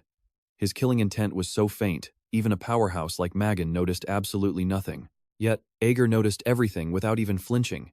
That terrifying composure alone proves the old man is an unfathomable, true powerhouse. Ager, I will absolutely remember you. Meanwhile, deep in enemy territory, Ciro has already been dragged away by the sadistic Rosna. Rosna trembles with dark, twisted excitement. This newly snatched pet suits her tastes perfectly. She eagerly waits to see how long Ciro can endure her brutal torment. Ciro's heart aches with agonizing pain and devastating regret. If he knew he would be beaten so brutally, he would have obediently surrendered from the absolute start. At least he would survive, leaving a vital glimmer of hope to finally reunite with his precious brother. Suddenly, a terrified subordinate frantically sprints over to deliver an urgent report. The old man you wanted is standing right outside our main gates. A sudden flash of brilliant joy explodes in Ciro's heart. Ager must have come to save him. But the terrified subordinate's face turns deathly pale. That monstrous old man did not come alone. A massive, overwhelming army follows behind him, submitting to his absolute command. Soon, both powerful factions clash face to face at the main gate. Stepping outside, even the incredibly arrogant Rosna is completely astonished. Tying up a mere stray pet somehow summoned an overwhelming army. Her shock quickly twists into deep, mocking disdain. A mighty prison overlord is actually lowering himself to curry favor with a decrepit old man. Aren't you completely ashamed? Magan instantly bursts into fiery, booming curses. Shut your mouth, you totally crazy woman. How dare you spout such garbage before my savior? Ager calmly raises a hand, silencing Magan's blazing rage, and speaks directly to Rosna. Release my friend immediately. But Rosna remains completely unfazed by his overwhelming aura. I caught the little beast, so he belongs to me. You only have yourself to blame for failing him. In this hellish prison, finding another precious gem this adorable is completely impossible. No matter what threats you spit, I will never let that child go. Ager finds her arrogant ignorance downright laughable. She has zero clue what that boy truly represents. If you keep him chained by your side, the only fate awaiting you is absolute death. Rosna sneers, refusing to believe a single word of his dramatic bluff. Magan's blood boils over. He raises his massive blade, ready to charge fiercely forward and violently slice Rosna down. But Ager casually stops him, feeling this bloodshed is completely unnecessary. We are going back. Without another word, Ager turns his back and walks away alone. Returning to his cold cell, Ager calmly analyzes the board. Rescuing the boy later changes nothing. They will not kill Ciro, nor do they even possess the power to kill him. The precious merchandise will remain completely unharmed. The all-powerful warden is constantly watching this entire deadly game unfold from the shadows. Suddenly, Ager's sharp senses flare to life. His nose twitches as a deeply familiar, nostalgic scent drifts through the cold prison air. Even if Ciro had never brought it up today, Ager could never forget the lingering memory of his legendary former companion. Stepping into the pitch-black corridor, a mysterious voice echoes through the silence. It truly has been a long time. The speaker is the exact same powerhouse Ager mentioned to Ciro, the legendary comrade who appeared cold as ice on the outside, yet burned with a warm, fiercely loyal heart. Ager smiles faintly and speaks. Looks like you spotted me while passing by. The stunning woman standing before him is none other than Alice, her long, gorgeous hair cascading down like a waterfall of shadows. The aura of darkness here is suffocating, she murmurs. I could not just turn a blind eye, so I came over to pay my respects. How is your health holding up? But Ager's blunt reply freezes her in place. My health is absolute garbage. My remaining days are strictly numbered. Hearing those grim words, Alice immediately offers to help Ager slaughter every single prisoner rotting in the cell. She can sense the foul stench of demon-worshipping dogs hiding among them. However, Ager shoots the idea down. The precious cargo he must protect is still trapped inside. If you wipe them out, the boy dies too, he warns. Just find your sister, and send her my absolute best regards while you are at it. A soft, melodic laugh escapes Alice's lips. Consider it done. Stepping backward as if floating on thin air, she suddenly lunges forward, wrapping Ager in a tight embrace. If you ever need anything, just say the word. You will always be our greatest benefactor. The instant those words linger in the air, she vanishes without a trace. Ager scoffs inwardly. No matter how far I fall, I will never sink low enough to beg a child for help. He kicks the iron cell door wide open. Looks like I really am getting old. In my prime, I would have just crushed this problem head on. But times have changed. The very second Ager's boots hit the floor, the prison's deadly no-standing defense system activates, crackling arcs of lightning coil around his limbs, trying to paralyze him. Yet, to a monster like him, it poses zero threat. Glaring down at the sleeping scum scattered across the floor, Ager slowly draws his deadly blade. Today, I will teach these disobedient fools a permanent lesson.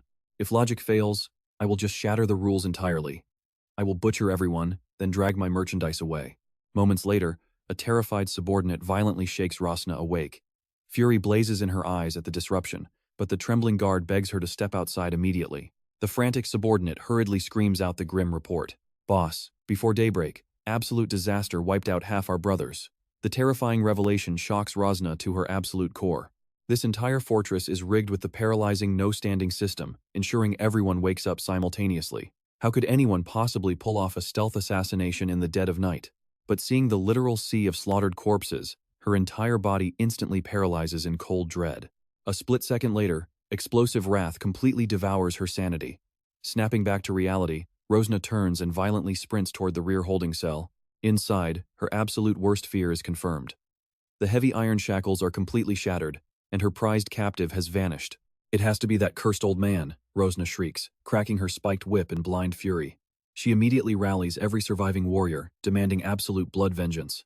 Back at the safe zone, Ager stares down at Ciro. You chugged so much water the moment you woke up. How do you feel? Overwhelmed, Ciro immediately drops to his knees. Thank you for saving my life again. Surviving this nightmare made me realize one harsh truth.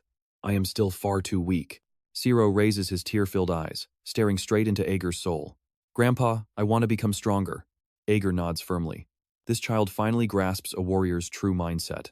Suddenly, Magan barges into the room. The absolute second his eyes land on the rescued Ciro, pure shock paints his face. How in the world did this kid survive? Ager coldly states he dragged the boy back himself. Stop gawking and take inventory. We prepare to move out immediately. It aligns perfectly with our need to confront Beacon. Soon after, Ager, Magan, and Beacon are deep in discussion when Rosna aggressively leads her forces in a direct assault. Completely unbothered by the exploding chaos outside, Ager casually stares down the two gang leaders, waiting for them to seal their ultimate fate. Outside, Rosna furiously roars out.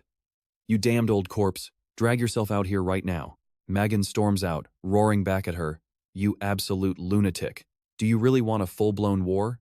But Rosna keeps her homicidal glare deadlocked on Ager. You butchered my people and snatched that child away, did you not? Ager is instantly rendered speechless at her sheer stupidity. Can this crazy woman not grasp her current dire situation? Meanwhile, Rosna seethes with disbelief that a dying elder actually dares to face her head-on. Treating her like background noise, Ager completely ignores her threats. He turns back, demanding the two gang leaders seriously consider his dark proposal. Magan shoots a predatory side-eye at Rosna. Of course, I absolutely agree. Beacon smirks in agreement. We will suffer minor losses, but the ultimate prize is acceptable. Ager finally locks his icy gaze onto the trembling Rosna. The brutal proposal I gave them is terrifyingly simple. Since 40 bodies are already cold, we might as well host a blood banquet today and enslave your remaining 60 survivors. Rosna stands entirely dumbfounded in absolute horror. So, this was their master calculation all along. Originally, each of the three factions commanded exactly 100 warriors, barely maintaining a fragile balance of absolute power. But now, the enemy alliance boasts 200 warriors, while she clings to a pathetic 60. She possesses absolutely zero chance of surviving this slaughter. Pure, unadulterated terror violently grips Rosna's racing heart. In the very next second, 200 bloodthirsty warriors crash down on her crew like a devastating tidal wave. The grim reality finally crushes her arrogant spirit. The overwhelming sheer numbers of the enemy alliance are an impossible wall to overcome. Winning this battle is completely impossible. Meanwhile, Ager coldly strolls past the bloody edge of the ongoing slaughter, looking as if none of this chaos concerns him at all. Refusing to die quietly, Rosna snaps back to reality. She viciously swings her spiked whip, lashing out wildly at the charging crowd. She charges toward them like an absolute madwoman, but hopelessly outnumbered. Merciless blades and cold steel directly pierce straight through her fragile body. Stepping over the absolute carnage, Ager enters Rosna's conquered territory, discovering a mysterious glowing bead suspended high above. Playing with the artifact, realization strikes him like lightning. This is a legendary core, condensed from the sheer vital energy of the entire cell. Without a single second thought, Ager directly draws its surging aura straight into his mouth. Life force surged. He finally felt he could survive another few days. Ager whispered directly into the glowing bead. These pathetic distractions have delayed my scheduled meeting with the warden. Darkus, you are definitely listening, aren't you? I brutally severed Saddle's connection to that phantom beast last time. Has your precious disciple already turned into an idiot? Never cross my path again, or I will make you regret it. Meanwhile, on the other side, Darkus seethed. That arrogant old man was spouting absolute nonsense. Was the old monster afraid? Ager pinched the artifact between two fingers, cracking it. You honestly think I fear you? Those who relentlessly hound me only find death. With a sharp squeeze, he completely crushed the magical bead. Meanwhile, inside cell 6879, the level 8 criminal, Vampire King Endurus, elegantly sipped dark red wine. Suddenly, someone violently barged into the cell. The intruder was another level 8 criminal Darkus, commander of the demon-worshipping legion. Endurus glared coldly at the intruder. Next time, can you show some basic manners? Darkus sneered in response. Are you not exactly like me? Just another lonely follower serving the Void Seed. Then join forces with me to annihilate Ager. He turned my disciple into a drooling idiot. That disciple is extremely important to me. Endurus rejected him instantly, mocking him internally. Since when did ruthless black magicians care about their disciples? Ultimately, wouldn't they just cannibalize each other? Still, he offered a chilling warning. You truly cannot afford to provoke that old monster. Darkus found it laughable, ruthlessly mocking the Vampire King for being a coward. Scoffing in disgust, he turned and stormed out. Swirling his wine, Endurus muttered darkly, "What a suicidal little fool, trying to challenge that ancient monster. Does he seriously believe he can win among this prison's worst criminals? Does he think no one else here has ever tried killing Ager? Despite being a mere human, that old man has endured decades in this absolute hellhole. Yet he remains alive. If his survival does not prove his strength, what does?" Meanwhile, another brutal battlefield had quieted down, and survivors were greedily dividing their victory spoils. A loyal subordinate reported their massive battle gains to Baiken. Baiken then turned his intense gaze toward the old man. Ager possessed both the brilliant mind to orchestrate plans and the ruthless hand to execute them. Baiken immediately asked if the old man would join his powerful faction. Ager politely refused. Baiken was utterly baffled. Why? Ager claimed his ancient bones were no longer suited for endless slaughter. Baiken laughed heartily. Old man, you must secretly want to join my side after all. But Ager shattered his hopes, stating he had absolutely zero interest. He had only been busy raising a child lately. Baiken and his subordinate froze in absolute shock. Raising a child inside this deadly maximum security prison? A few peaceful days slipped by.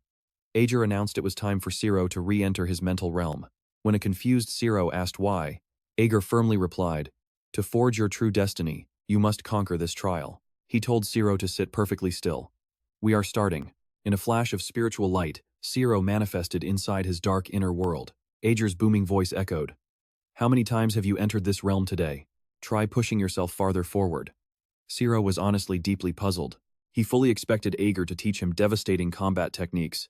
Instead, his grandfather kept forcing him to explore the shadowy abyss beneath his feet. His darkest, most traumatic memories kept resurfacing. These were agonizing nightmares. He would much rather suffer brutal physical torture than ever touch again. Yet, deep down, he knew his grandfather had a profound reason for putting him through this hell. Reaching the terrifying cliff at the end, Ciro asked Ager what his next step should be. Ager coldly commanded him to keep walking forward, freezing the boy in sheer panic. Ager's voice echoed with chilling authority. "If you truly crave strength, then walk forward." Cold sweat drenched Ciro's face as crushing terror paralyzed him, but his desire for power burned brighter. Trembling violently, he marched toward the cliff until his foot stepped into the empty void. At that moment, Ager delivered a grave warning. "If someone talks to you, do not answer them, no matter what happens." Instantly, Ager's protective voice completely vanished from Ciro's mind. Right after that, a sinister voice crawled from beneath Ciro's feet and drilled directly into his ears. Ciro clamped his mouth shut, terrified to make a sound, but the demonic whispering relentlessly tormented him. "Are you completely deaf, or are you just pathetically running away again?" "Ah, that makes perfect sense. You've always been a useless coward, clinging to stronger people like a pathetic parasite just to survive. Your parents and the entire village were slaughtered because of your weakness. You coward. You cannot even control your divine bloodline. Just go die. As Zero absorbed every poisonous word, it felt like a mountain was crushing his chest, making breathing agonizingly difficult. Then, from the corner of his eye, he finally spotted that terrifying monster. The instant their eyes locked, the beast lunged straight at Zero to devour him. At that critical split second, Ager's spiritual hand reached in and violently dragged Zero back. Zero snapped his eyes open, veins bulging wildly across his trembling body. It was incredibly obvious the suffocating terror of the abyss still gripped his soul. Ager looked at him and said flatly, "Congratulations. You finally faced the darkness inside your heart." Only then did the realization hit Zero. His physical body had expanded, surging with mass. Ager stared him down, declaring that from this moment on, he would teach him absolutely anything. He challenged Zero to strike him with all his might. "I will forge your combat skills until you can actually survive." Before the words even faded, Ager launched a punch straight at Zero. Miraculously, Zero shifted his weight and dodged the blow. But in a split second, Ager's second strike followed. The explosive force connected, sending Zero blasting through the air. Ager coldly stated, "If you truly want to evolve your combat prowess, you must master several methods. First, fight entirely by instinct. You must awaken the most primal, savage urges buried within your soul. Your raw strength after transforming is undeniable, but your movements are an open book. Stop thinking and strike with pure instinct. Embrace that burning desire to destroy everything." As Zero lunged forward, Ager instantly recognized the kid's terrifying potential. He had already caught the rhythm, relying entirely on his savage senses to hunt Ager's fatal openings. Initially, his fierce strikes only aimed for the head, but now he fluidly shifted to target vital pressure points. He fought entirely by terrifying intuition, while Ager effortlessly raised a single hand to deflect every blow. He actually gets it. After just one lesson, his monstrous talent is truly undeniable. Knowing the lesson was learned, Ager casually swatted Zero away. He then announced the second method was learning how to take a brutal beating. The moment those words dropped, before Zero could even blink, Ager unleashed a relentless storm of fists. As Zero tumbled backward, Ager coldly lectured, "A warrior who knows true pain is fundamentally different from one who does not." Immediately, Ager drove a devastating punch into Zero's chest. An endless barrage of bone-crushing impacts followed.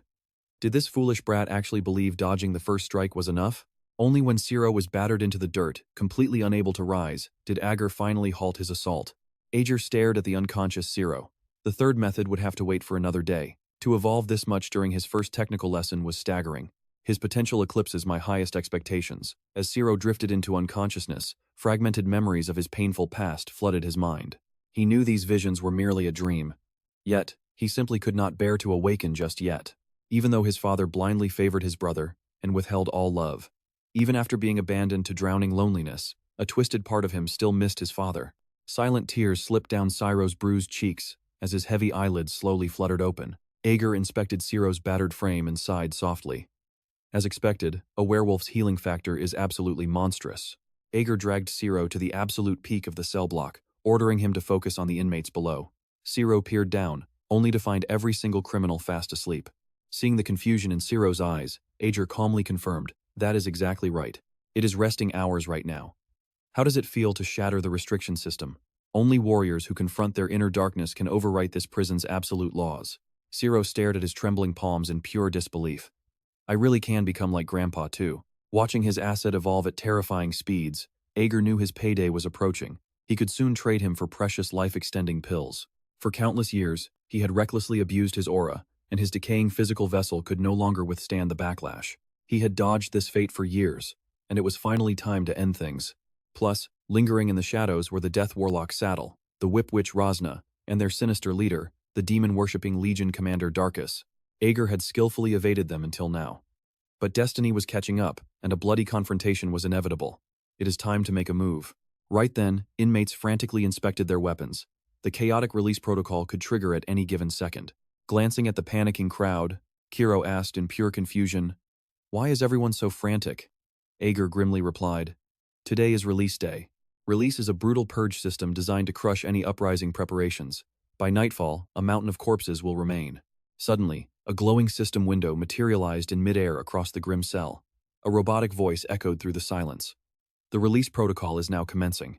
Instantly, a blinding golden aura swallowed everyone. The magic forcibly teleported every soul into the hellish lower corridor of 8,972. Many criminals faced the deadly release for the first time. They looked around nervously, expressions tight with dread. Ager warned them, once the system activates, regardless of rank, every prisoner is violently dragged into this corridor, and we all know the horrors hiding here.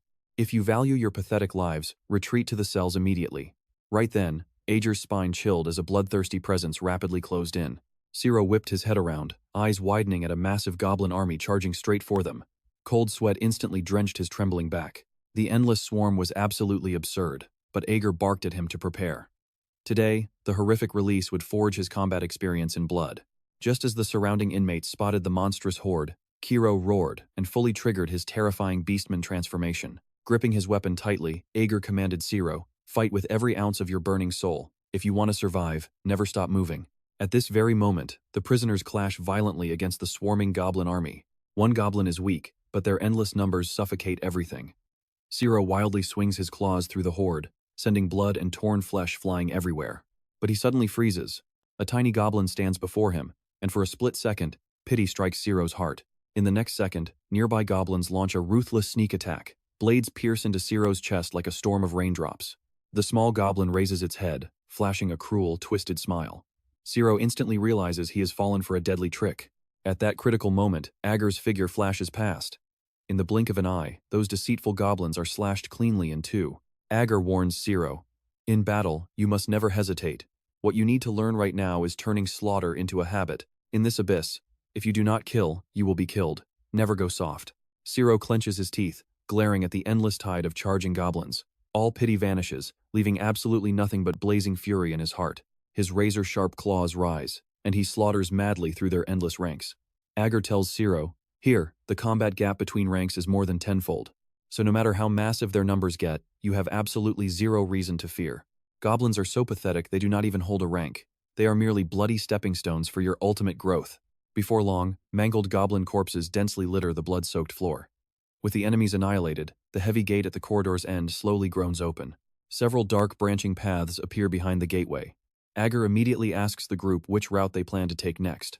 Magan prefers the main road, arguing enemies are easier to block there. Beacon, however, stubbornly insists on taking the shadowy side path. Watching their bitter argument, Ager's instincts scream that something is completely wrong. "These two are faking it," he whispers sharply to Zero. "The absolute second I run, follow me without hesitation." Instantly, Ager charges directly into the dark side passage, sprinting at full speed with Zero trailing closely. Shocked by this sudden retreat, Magan and Beacon freeze completely in their tracks. Ager finally stops his sprint only when Zero is completely out of breath from running. Gasping, Zero asks, "Grandpa, why did we run away?" Ager replies grimly, "The more people gathered, the easier it is to become a bloody target. The safest survival method is returning to the cells in small groups." Yet, those two desperately wanted everyone to stick together. That is way too suspicious. And despite this being their first chaotic release, neither of them showed an ounce of fear. Zero asks with curiosity, "Is it because a powerful backer protects them?" Ager sighs heavily. Even a kid can see the truth. Suddenly, heavy footsteps echo through the dark. Beacon approaches with his sinister henchman, his voice turning freezing cold. Ager never expected the traitor to hunt them personally. Ager coldly asks, "Where is Magan?" Beacon smirks. "We decided to split up. We couldn't reach an agreement. So, we each headed back to the cells alone." Ager ruthlessly exposes his obvious lie. "Your acting is pure garbage. Drop the pathetic act. The first time we sat together, I easily saw through your filthy disguises. You are too accustomed to drinking blood. So your master is the vampire count, right?" Since his dark secret is exposed, Beacon drops his fake disguise. "My Lord Count demands I politely invite you over for a visit." Ager rejects the offer instantly. Hearing this, Beacon flashes a truly savage, fanged smile. He draws his wicked blade, intending to drag Ager to his master as a corpse. Only then does Zero truly grasp the deadly reality. No wonder the killing intent grew heavier as they approached. The metallic stench of blood radiating from Beacon burns the nose. He is actually a bloodthirsty vampire. Ager unleashes his mighty beastman transformation. Beacon's eyes widen in sudden realization. "No wonder you protect this filthy little brat. So he is a werewolf." But Ager sneers, declaring him absolutely wrong. Zero's brother is an ordinary werewolf, but Zero's ancient bloodline is completely different. His true identity is a supreme pure-blood werewolf, a legendary lycanthrope. Even Ager never expected the boy to awaken this fast. As expected, his hidden talent is monstrous. Ager commands Zero, "Leave the weak underlings to me." Zero roars and charges straight at Beacon. The vampire grins viciously. "You actually dare to rush me?" But unexpectedly, after several explosive weapon exchanges, they are actually perfectly matched. Meanwhile, Ager's devastating single strike obliterates a massive swarm of enemy underlings. Charging toward the terrified survivors, the fierce beastman intentionally slices open his own palm. Fresh blood violently splashes over the heads of the other frenzied prisoners. Smelling that intoxicatingly sweet scent, the prisoners lose their minds and fight over it like beasts. Exploiting their total loss of control, Ager savagely reaps their miserable lives. The second Beacon sees this. He instantly realizes the situation is disastrous. He erupts with sudden force, brutally kicking Zero flying backward. Beacon sniffs the overpowering sweetness in the dark air, finally understanding exactly why the Count craves Ager. It defies logic. How can an old beastman's blood smell so heavenly? The vampire's deepest primal instincts roar with a single command: slaughter Ager. He must taste that supreme blood immediately, but the fierce Zero blocks his path, becoming his greatest obstacle. Howling, Beacon ruthlessly charges the boy. Blade raised, his primary goal is eliminating this annoying eyesore right away.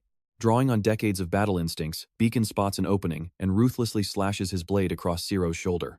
However, the veteran fighter's pupils instantly shrink in absolute terror. Zero's torn flesh and shattered bone grotesquely writhe, knitting back together in mere seconds. Yet, the agonizing pain causes the boy's dormant fury to violently erupt. Seizing upon Beacon's momentary shock, Zero fiercely retaliates, launching the man backward with one devastating punch. Beacon frantically crosses both arms to absorb the impact, but ice-cold dread grips his soul. This monstrous child is evolving at an absolutely terrifying pace. But in the very next heartbeat, a cold blade suddenly and violently impales Beacon straight through his chest. Ager ruthlessly yanks his weapon free, instantly leaving Beacon gravely wounded on the spot. The veteran never fathomed that in just seconds, Ager had flawlessly butchered every single one of his elite subordinates. Crimson blood erupts wildly as Beacon's broken body slowly collapses to its knees. Watching the mighty Beacon crumble to the dirt, Kiro struggles to describe the strange emotions swelling within him. Just 3 weeks ago, he was merely a helpless child cowering behind his brother, powerless against any threat. Yet today, he possesses the raw strength to stand completely on his own. So, this is the true weight of fighting and killing. Deactivating his feral transformation, Zero exhales sharply as Ager surprisingly offers the boy some extremely rare praise. "You possess a bit of real strength now." While Zero awkwardly loots fresh clothes from a dead prisoner, Ager sharply commands the boy to hurry up. They have already delayed their escape for far too long. Meanwhile, in the Vampire Count's domain, several trembling maids desperately apologize to their imposing lord. The chaotic prison release entirely prevented them from returning on time, but Vampire Count Endurance simply narrows his crimson eyes in silent fury. He distinctly senses his telepathic blood link with Beacon has been permanently severed. That pathetic trash barely qualified as a level 3 combatant, so the Count rarely cared. However, by mere coincidence, Ager was relocated directly into that exact fool's territory. He smirks, pondering exactly when he might finally sit down and share a bloody cup of tea with Ager. Elsewhere, in a dimly lit corridor, 3 figures stand victorious beside a massive ogre. Their confident leader is none other than the fierce level 2 beastman, Horik, and his squad. Having forged their skills through this brutal release, their combined teamwork can already completely overpower a fearsome, medium-sized ogre. Yet, deep within their hearts, their anxious thoughts still firmly drift back toward Ager and Zero. Lucas understands one absolute truth. As long as Zero remains under Ager's protection, he is undoubtedly still alive. Cutting back to Ager and Zero, their treacherous journey toward the cell proves relentlessly bloody. Murderous ambushes strike at them constantly along the entire path. Stepping over another pile of corpses, Zero asks, "Who exactly are these maniacs?" Ager replies coldly, "They belong to an underground faction, the Black Magicians of the Demon Worshippers. These zealots are specifically hunting me down," Ager explains. "I share a terrible, blood-soaked relationship with their deranged leader." Halfway down the dark path, Ager suddenly smells another sharp, agonizingly foul odor. Even Zero senses something is horribly wrong. Ager grips his weapon tightly and states directly, "We have stumbled across another ghostly creature." Glaring at the grotesque monstrosity, Ager calls out its true name, Osu, and commands Zero to fight it. "This foe is strong, but for your current self, defeating it should not be difficult." The terrifying Osu looks overwhelmingly powerful, but Zero holds absolute faith that his grandpa figure would never lie to him. Triggering his feral transformation on the spot, he explosively charges forward. He throws a devastating punch at the beast's skull, surprisingly smashing it down with a single blow. Confidence floods Ciro's mind. I can actually win this. But in the very next second, the ghostly creature brutally retaliates, slamming the boy violently into the crushed stone floor. Whenever prisoners encounter ghostly creatures in these dark corridors, death comes in many horrific forms. Sometimes, lacking sheer combat strength is the obvious cause. However, physical weakness is rarely the true fatal flaw. These spectral aberrations radiate a dark aura, and the absolute essence of that invisible poison is pure fear. Furthermore, these nightmarish ghostly creatures basically all exist at danger level 4 or vastly higher. Levels 1 and 2 stand absolutely zero chance. Even a level 3 warrior will succumb unless they can conquer the terrifying darkness lurking within their own heart. Ciro trades violent blows with the Osu in a grueling stalemate, but completely fails to land a finishing strike, because he has not yet awakened a true innate ability. Suddenly, devastating layers of ice violently sweep toward the Osu. The exact second Ager sees this, he knows she has finally arrived. He calmly asks the newcomer, "Have you seen your sister?" "I have," Alice replies coolly. "I also delivered your warm regards to her, and she was exceptionally happy." With nothing more than a casual strike of her hand, the overwhelmingly powerful, ghostly creature is instantaneously frozen into a magnificent ice statue. Ager can palpably sense the terrifying depths of this girl's raw strength. It is painfully obvious that she has miraculously broken through to another level again. Her absolute mastery over ice is undoubtedly enough to rank her among the top 30 in this hellish prison. After effortlessly destroying the Osu, Ciro leans weakly against the corridor wall, staring curiously at this mysterious, snow-white older sister. He remains utterly awestruck. She actually obliterated that terrifying Osu in just one single move. The exact same Osu that was acting so fiercely arrogant just a moment ago is now frozen into countless brittle fragments, crashing harmlessly against the hard ground. Ciro can easily tell she shares a close bond with Ager. Flashing a radiant smile, she asks Ager to guide her back to her cell, casually admitting she got completely lost returning from the bloody arena. Trailing cautiously behind them, Ciro quietly mutters a sincere thank you. However, Alice merely casts a cold, casual glance back at him. An icy chill washes over him. Ciro can clearly sense that this terrifying girl does not like him at all. Meanwhile, across the shadowed corridor, a level 5 black magic swordswoman of the demon worshippers, Suvalin, growls in pure frustration. Glaring at the pathetic wreck of a man beside her, her blood boils. How did she get stuck with such worthless trash? Not only did he go rogue, but he also allowed his spiritual link with the phantom beast to be brutally shattered. Now the fool is a mindless shell. He would be better off dead. But Commander Darcis gave the order, forcing Suvalin to choke down her blazing rage. Suddenly, Suvalin's eyes narrow sharply. She feels the life forces of her connected subordinates winking out, one by one. The prey has finally been cornered. Suvalin instantly rallies her troops and the necromancer saddle, charging headfirst toward the stench of her fallen soldiers. Across the bloodstained hallway, the team finishes crushing another black magician. Alice turns to Ager. It seems they set this trap long beforehand, gathering instantly the second the release started. Ciro watches their effortless teamwork, then gathers his courage. "Big sister, when did you and Grandpa meet? Were you always this terrifyingly strong?"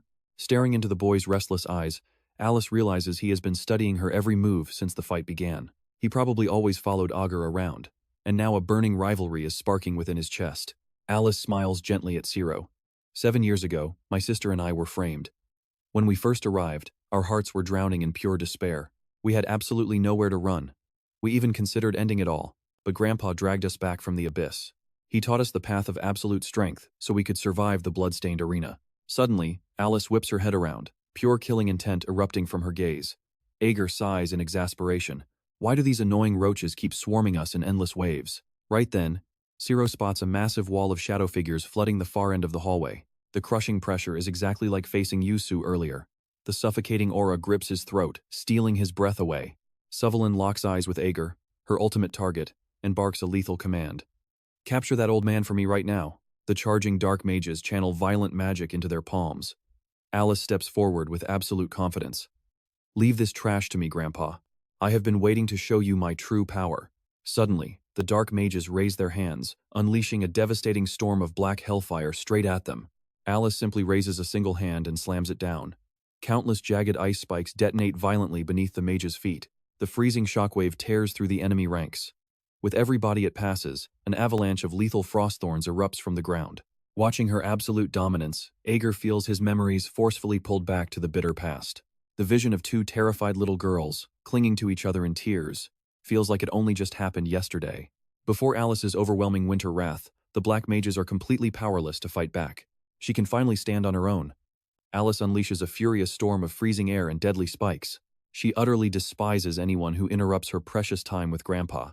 Ager never expected these fragile girls to grow strong enough to protect his back. Alice whispers silently in her heart, "Snowflake armor." Instantly, absolute zero frost clings to her clothes, forging an unbreakable crystal defense.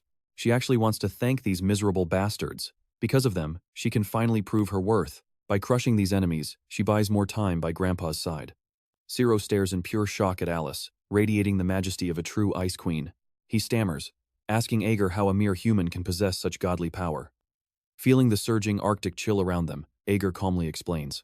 Alice's freezing aura is actually an advanced evolution of a core elemental ability. The universe holds 7 prime forces: light, darkness, lightning, wind, fire, earth, and water. This extreme cold is born when the water element reaches an absolute master level. That beast, Yuzu, wielded the pure darkness element. That is exactly why its monstrous strength almost overwhelmed us. Zero mutters blankly about elements. Suddenly, Ager scowls. They actually brought that nightmare too. Alice instantly senses the terrifying shift. The killing intent is overwhelming. It is the infamous head cutter of the phantom beasts. This monstrosity is not something a normal human can ever hope to control. Ager locks eyes with Saddle. Even as a brain-dead shell, this necromancer's power remains a massive headache. Wasting no time, Ager orders Zero to stand directly before him. His hands weave ancient seals at blinding speed. You are still too weak to fight them, so I will grant you a taste of true power. I am going to forge a direct soul link with you. As the intense connection violently sparks to life, Ager warns him, treat this like telepathy. This will last a few minutes at best. Burn this exact feeling into your soul. Right then, the grotesque head cutter scales the walls, charging at them like a demonic spider. Just before the monster strikes, the mystic link between Ager and Zero locks in. Zero erupts into his savage werewolf form, howling. What exactly am I supposed to learn? Ager's voice rumbles with godly authority. I am going to violently force the dormant element inside your bloodline to awaken. Don't lose focus. Hearing the word element, Kiro froze. That split-second hesitation cost him. Headcutter's devastating strike blasted him straight across the room. Meanwhile, Alice unleashed absolute hell, slaughtering the black magicians in a violent frenzy. But the endless swarm was overwhelming. Glaring at the cowardly necromancer hiding in the distance, Alice realized this battle was turning into a nightmare. In theory, taking down the necromancer pulling the rider's strings would end this chaos. However, the suffocating tide of black magicians made closing the distance completely impossible. Her frostblade danced again. In one brutal sweep, 4 or 5 dark mages were instantly blasted back, sliced cleanly in half. Fresh blood painted the corridor walls a gruesome, dark red. Across the battlefield, as Zero found himself locked in a death struggle with Headcutter, he could vividly sense a dark, twisted energy radiating from the ghostly monster, and an identical force was stirring deep within his own body, splitting his mind with agonizing pain. As Headcutter launched another fatal strike, its exact trajectory and killing intent suddenly flashed clearly inside Zero's awakening mind. Anticipating every move, he gracefully dodged the deadly onslaught. Watching Zero adapt with such terrifying ease, Ager's eyes lit up with intense fascination, an element sensing subtle shifts to react preemptively. It must be the wind element, perfectly matching his combat style. Zero felt this internal awakening, and his blood pumped with fiery excitement. Meanwhile, Suvalin, the dark swordswoman observing from the shadows, felt the situation spiraling out of control. Watching the freezing snowflakes drift through the air, Suvalin gritted her teeth. The black magicians were completely outmatched by Alice, barely holding her back with overwhelming numbers. She had heard the terrifying rumors countless times, but witnessing this monstrous strength firsthand sent chills down her spine. She had to be a legendary arena prisoner.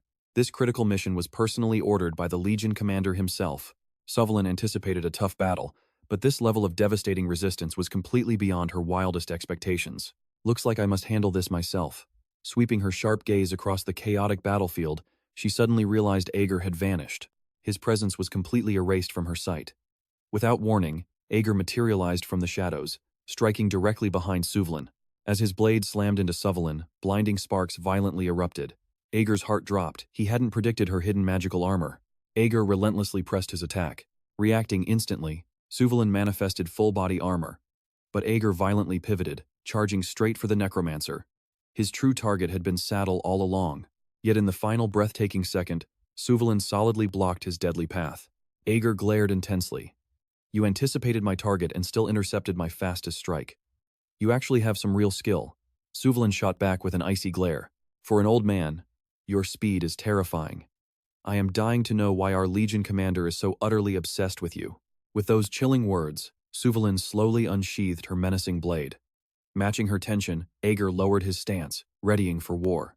Across the hall, Ciro remained trapped in combat with the spectral beast. Despite reading its attacks perfectly, his strikes couldn't leave a single scratch. Its cursed shell was virtually indestructible. Harnessing the wind's explosive speed, Ciro closed in instantly and unleashed a devastating punch. The phantom beast shrieked in agony, staggering backward under the overwhelming impact. Panting heavily, Ciro desperately analyzed his options.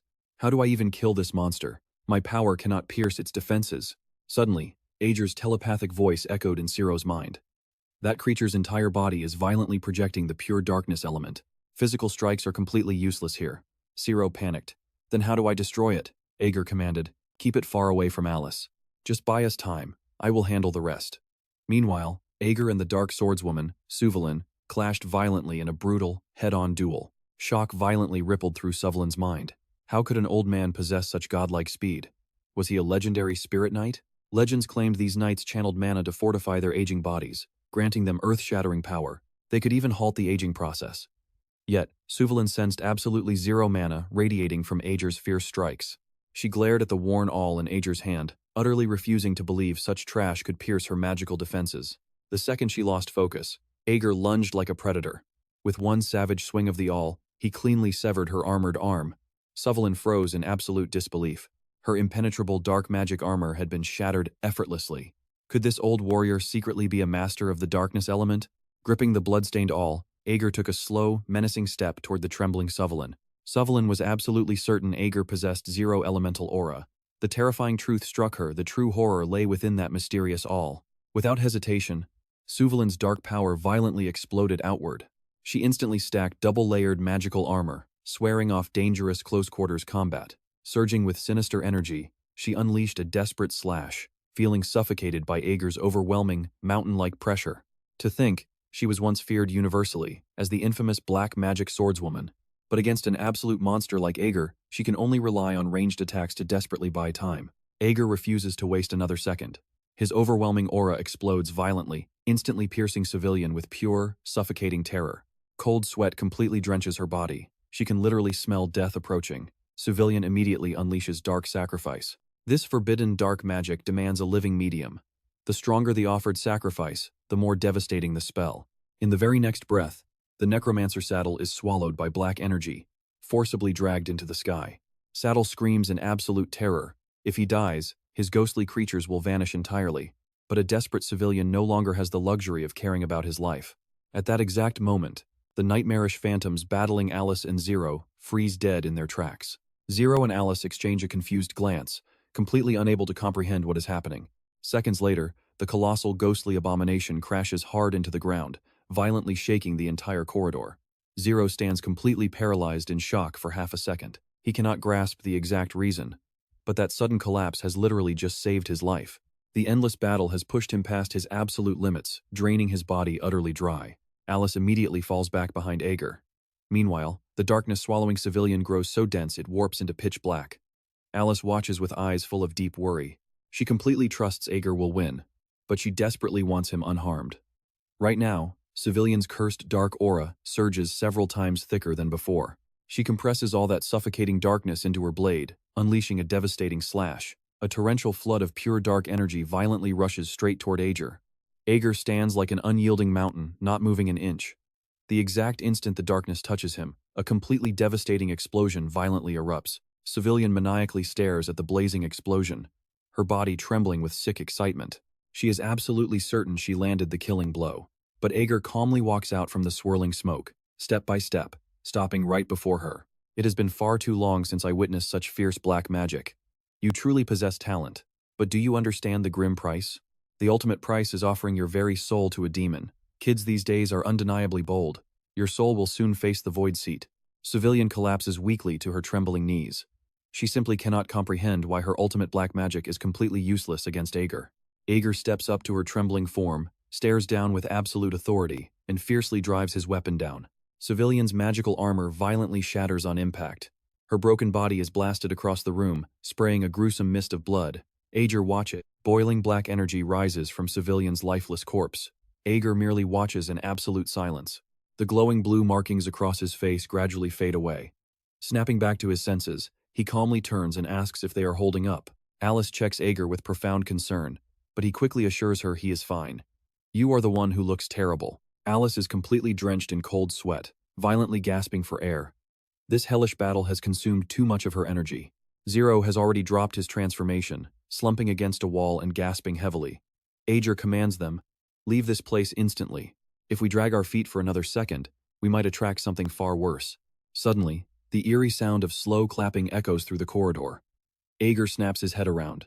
A man dressed entirely in white calmly approaches, loudly praising the old man's terrifying power. Alice's gaze instantly turns razor sharp, stepping right in front of Ager. Ager gently stops her. He is not an enemy. It has been a long time, Job. Countless loyal followers stand densely packed behind him. Job smiles, respectfully greeting Ager. He never expected to cross paths with them here. Hearing that specific name, Alice's eyes widen as the shocking truth finally clicks into place. Ager bluntly confirms her suspicions. They are indeed the Zealots. This extreme organization is named after the 11 divine constellations, representing virtues like trust, hope, and love. Whether demonic cultists or dark heretics, they ruthlessly execute them all. Alice dangerously narrows her eyes. Among mid-level criminals, Job's terrifying reputation is universally known. Flashing a polite smile, Job explains they are using this release day to completely purge the demon worshippers. Ager coldly replies, "You saw it yourself. I already wiped them out." Hearing those words, Job immediately bows deeply, offering Ager his most solemn gratitude. Alice's gaze completely freezes. A terrifying level 6 criminal is actually bowing to her grandpa. Without missing a beat, Job signals his elite team, having several powerful magicians step forward. They cast glowing healing spells on Zero and Alice, instantly sweeping away their exhaustion. Job smiles. "This is our divine blessing magic. As for you, venerable sir, I will personally." Before he can even finish, Ager raises a hand, shutting him down. Without a word, Ager walks away with Alice and Zero. Job tells Ager to safeguard his health. Ager glances back. "In here, show no mercy to anyone. You only need to worry about your own survival." Job's polite expression turns intensely solemn. "If you ever need anything, no matter what, I am willing to do it." Ager gives zero response, simply leading Alice and Zero further away. Job silently watches their fading silhouettes. Then, he suddenly drops to one knee, murmuring softly, "He is the one who can fulfill our ultimate destiny. Even if I must sacrifice my life for him, I would do so willingly. Countless fools out there still blindly chase the righteous path. So please, listen to our desperate prayer, our one true savior." Ager leads Alice and Zero through the shadows. He marches in absolute silence at the front, and both of them feel the crushing pressure. Ager's aura radiates pure fury. Alice knows practically nothing about the old man's past, but she never expected him to cross paths with the notorious Zealots. Alice whispers softly to Zero, "Grandpa once told me he absolutely despises anyone who worships the constellations." Zero tilts his head curiously. "Is believing in gods really a bad thing?" Alice shakes her head. "Not exactly. The constellations never interfere with our mortal world directly. Instead, they constantly hunt for powerful agents." Suddenly, Ager halts in front of an iron door and glances back. "You are here." Caught off guard, Alice simply nods her head in a blank daze. She constantly marvels at Ager's flawless navigation. The labyrinth routes here shift daily, and she desperately wants to know his secret to memorizing the chaotic maze. Alice waves a gentle goodbye. "I will come see you next time." Ager shuts her down instantly. "No need." Despite his cold tone, she wraps her arms around Ager for a warm hug, urging him to stay safe. Watching their fading shadows, Alice whispers, "To monsters like them, this deadly corridor is just a park stroll." With that, she steps back into her gloomy cell. Ager and Zero march deeper into the pitch-black corridor. Suddenly, Zero lets out a sharp gasp. He spots the familiar number plate. It is their very own cell. A full 24 hours have passed since their release, and the duo finally arrives back at their starting point. Several grueling days drift by in silence. Yet, not a single one of their former cellmates returns. Over these tense days, Zero sits cross-legged on rusted scrap metal, training endlessly. He meditates, vividly replaying every brutal battle they just survived. The old version of himself constantly hesitated in fear. He only survived by hiding behind his brother's shadow. But now, he slaughters without a second thought and transforms at will. Even more terrifying, his entire mindset has evolved. Looking back at his fragile past, the young wolf only feels disgusted. His former self was nothing but a pathetic coward, Observing Ciro's focused back, Ager smirks inwardly. It seems his inner beast has fully awakened. Suddenly, Ciro's nose twitches wildly. He catches the scent of a foul odor. Ciro leaps down from the scrap pile, warning that the stench is approaching. Ager calmly replies, Magan has probably returned. He definitely burned his source power during a fight. That is why he reeks like death. Ager takes a slow sniff of the air. This sickening stench mimics the aroma of medicinal pills. Honestly, Magan is no different from the traitor bean. You know exactly what to do. Ciro nods his head with heavy resolve. His hesitation is completely gone. Right on cue, Magan struts inside with his entire gang. The old man and the young wolf stand perfectly still, glaring coldly at the intruders. Seeing them, Magan bursts into loud laughter. It is so damn good to see you, old man. But before his sickening grin can fade, Ciro launches a devastating kick at an underling. In a blinding flash, several thugs unleash blood-curdling screams. Magan erupts into pure, blazing fury. You damn wolf brat, what the hell are you doing? Staring at this ruthless predator, so drastically different from days ago, Magan trembles in shock. Magan glares at Ager, wanting him to violently stop Ciro. But Ager just sighs. Drop the act. Did you not plan to sell us as raw pill materials in the corridor? Magan's arrogant expression instantly crumbles into a dark scowl. You cunning old fox, he sneers wickedly. How the hell did you find out? Ager cannot even be bothered to explain, effortlessly drawing his deadly blade. After a brutal, one-sided slaughter, only Ager and Ciro remain standing amidst the massive carnage. Choking on his blood, Magan fiercely curses Ager to his dying breath. Ager slowly replies, You all have always misunderstood me. Not the demon worshipper Darkus, the vampire king Endurus, or your pathetic mafia boss can claim my life. So what makes a worm like you think you can? Meeting Magan's hateful gaze, a sudden chill grips Ager's heart. I really am getting old. I am talking way too much. With one clean strike, he decisively ends it all, sending Magan straight to the afterlife. Meanwhile, inside a heavily fortified monitoring room, an eerie blue light pulses across the high-tech terminal in front of a massive chair. Sitting upon that throne is Sorius, the warden of Planet Loneliness Prison. He bows his head respectfully to the shadowy figure on screen.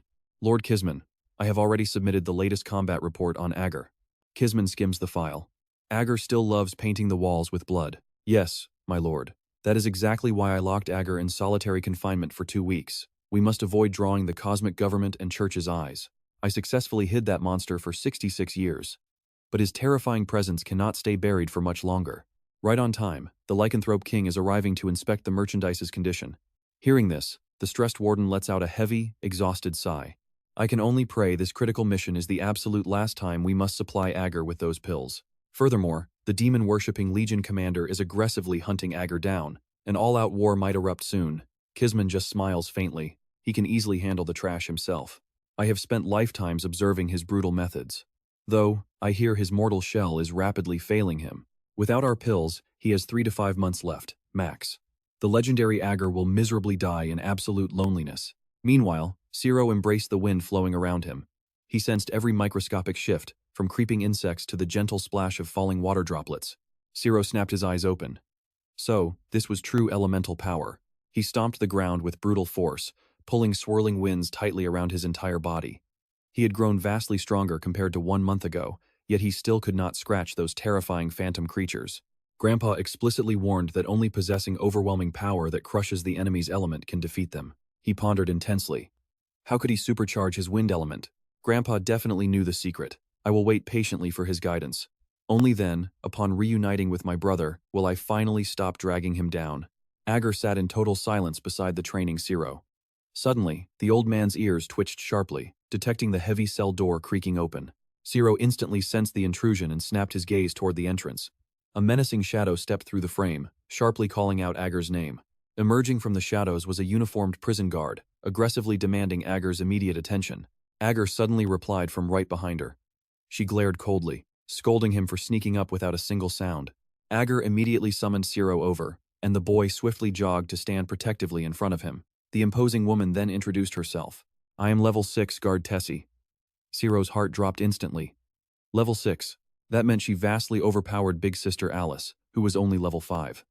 The suffocating pressure radiating off her felt entirely different. She felt like a savage beast, ready to pounce and slaughter instantly.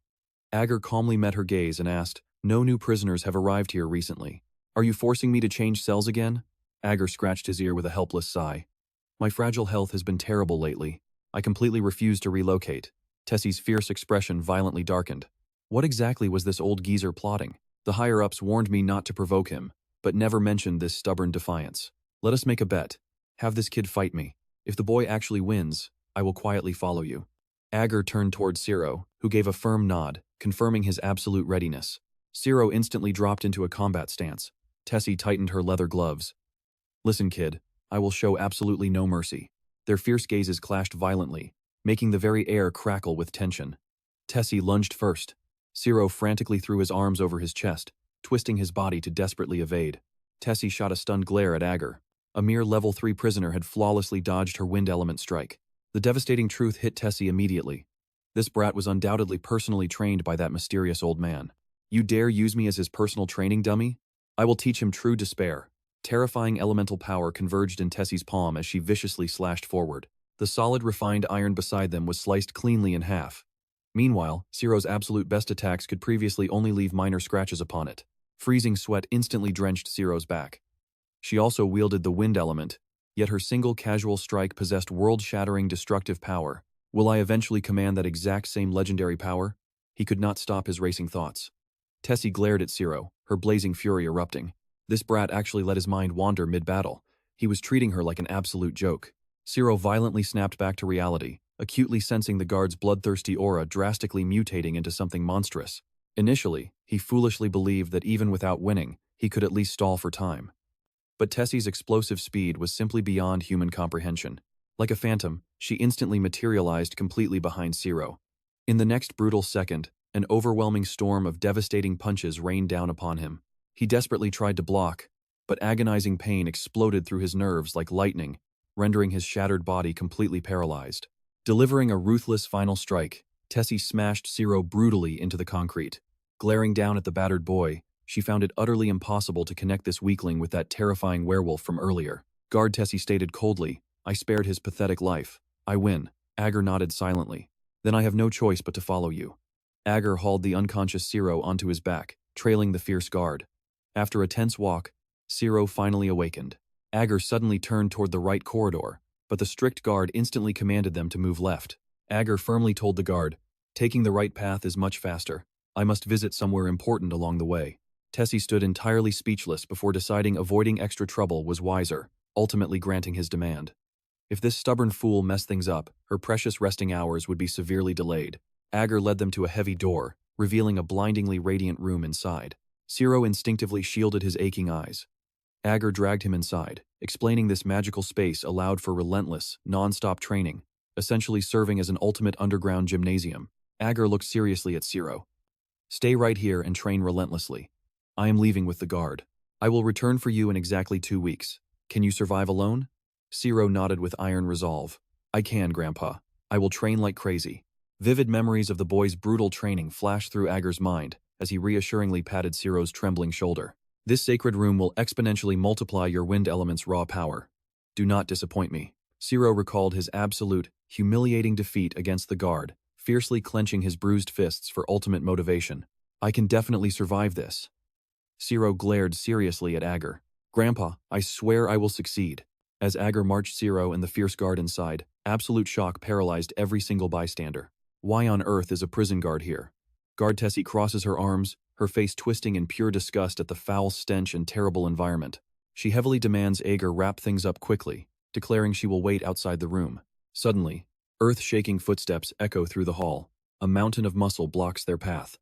Well, if it isn't the old man, Ager, bringing another stray kid, this is not a nursery. This towering giant is none other than the gym's absolute ruler, the level 5 inmate, Dram. Inmates nearby whisper in absolute terror. Are those two monsters going to clash? Dram merely smirks. Old man, this fresh meat looks way too young. Ager replies with chilling calm, long time no see, Dram, but it is too loud here. We cannot talk like this. Dram immediately turns, shooting a death glare that silences everyone. The entire gym falls dead silent, inmates barely breathing. Ager requests Dram to train the boy, but Dram smirks. What about our previous deal? A dangerous glint flashes in his eyes. Let us make a new deal, old man. Once I finish forging this kid under my watch, you must fight me in a death match. Ager scratches his head helplessly. You lose every single time, so why bother? Ager turns to leave. Fine, break him in, and we will settle things right here. Ager shoots Zero one final glance. The boy is completely on his own now. Dram roars at the departing legend. Do not worry at all. I will forge this brat. The second Ager vanishes, Dram glares fiercely at Zero. Get over here, fresh meat. Ready for pure hell? Panic violently grips Zero's racing heart. Despite everything he has faced, he is natively still just a vulnerable child. Left with absolutely zero options, he slowly follows the towering giant deeper into the brutal gym. Meanwhile, guard Tessie finally escorts Ager to his designated, maximum security holding cell. It is a terrifying solitary confinement room, filled with nothing but absolute darkness and suffocating silence. Any normal prisoner locked in this abyss would mentally shatter, go completely insane, or brutally end their own life. Tessie nervously punches in the access code, while Ager impatiently demands she hurry. The guards simply cannot understand his bizarre attitude. Why is Ager treating this nightmare isolation unit exactly like a cozy hotel room? Most tough men break instantly in that kind of crushing void. Code accepted, Tessie spins around to flee immediately. But Ager casually whispers from behind, "If you turn right, that is the staff lounge." Right as Ager steps toward the pitch-black cell, a highly suspicious scent hits his nose.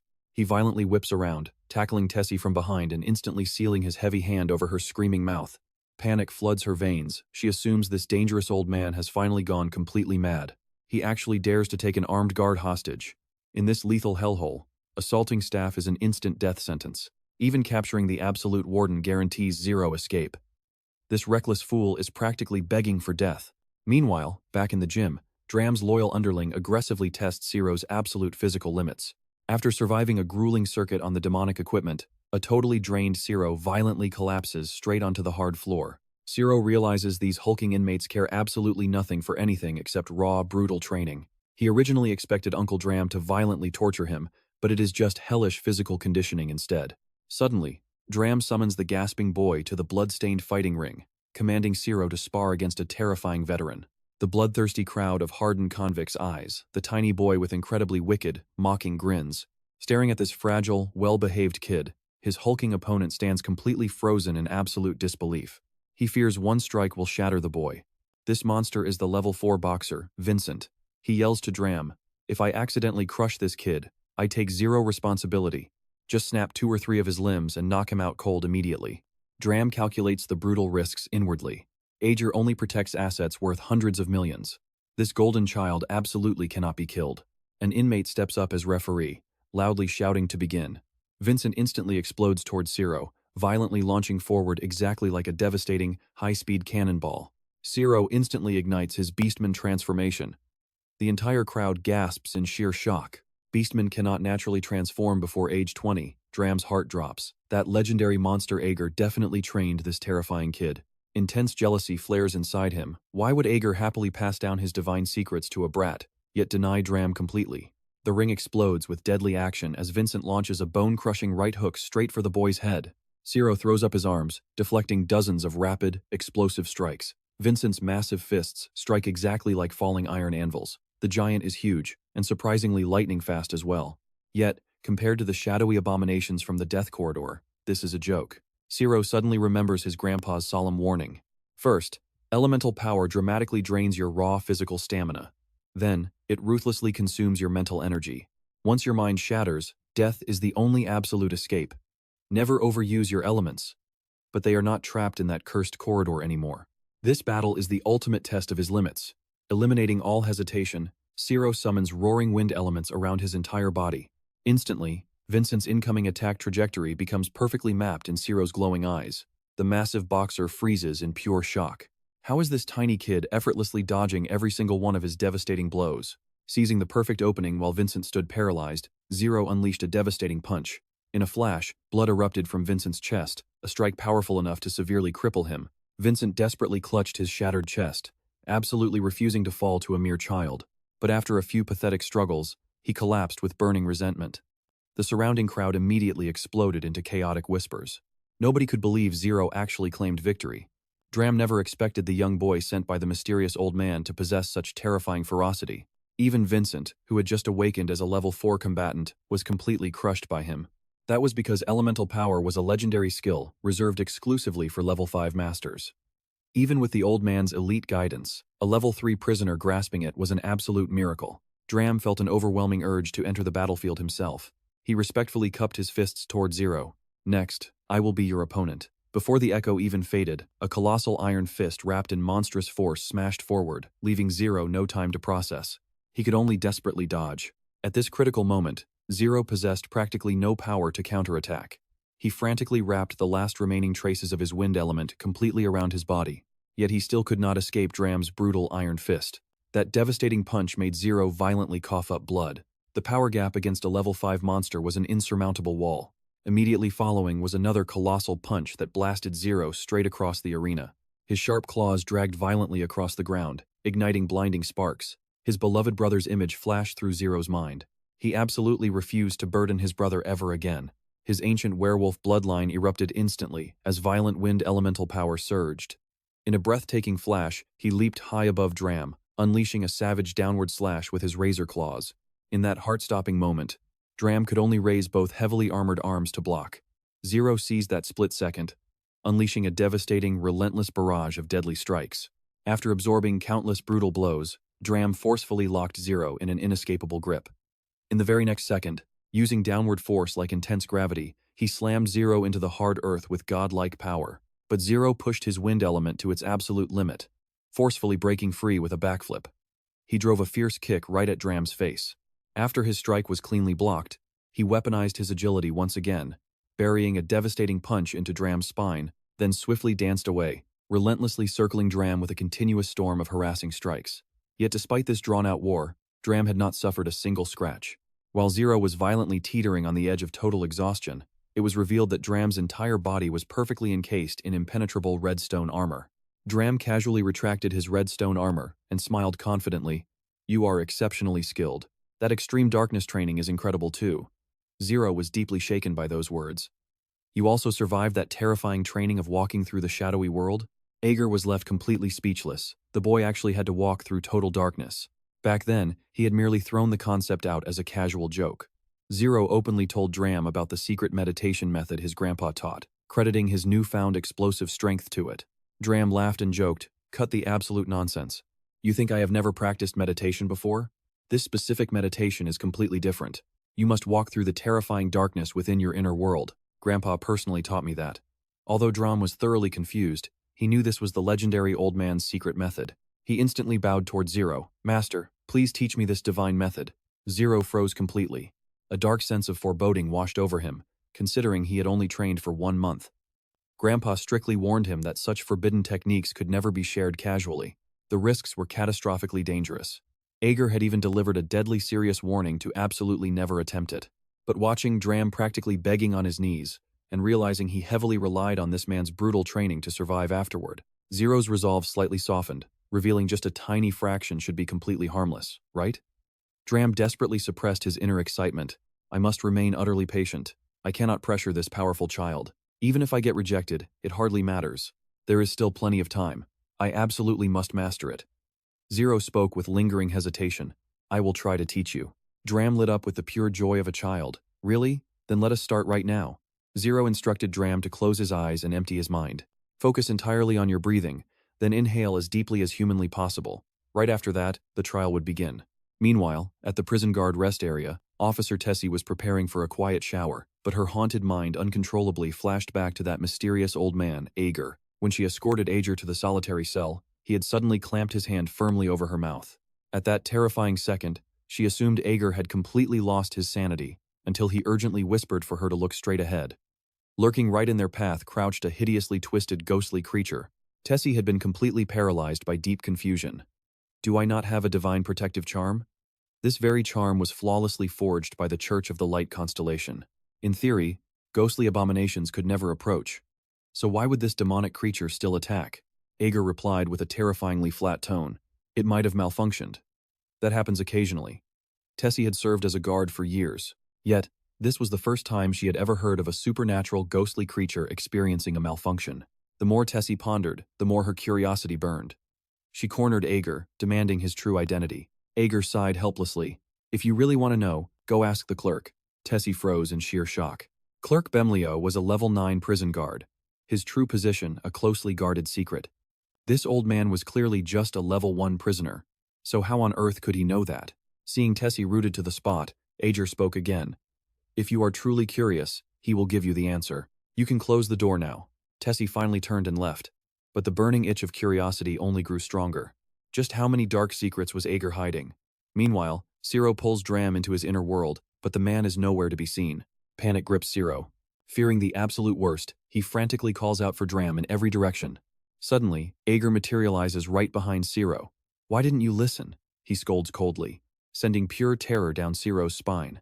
The old man went to solitary confinement. How on earth is he standing right here? Ager reveals he already completed the deal to enter Ciro's inner world.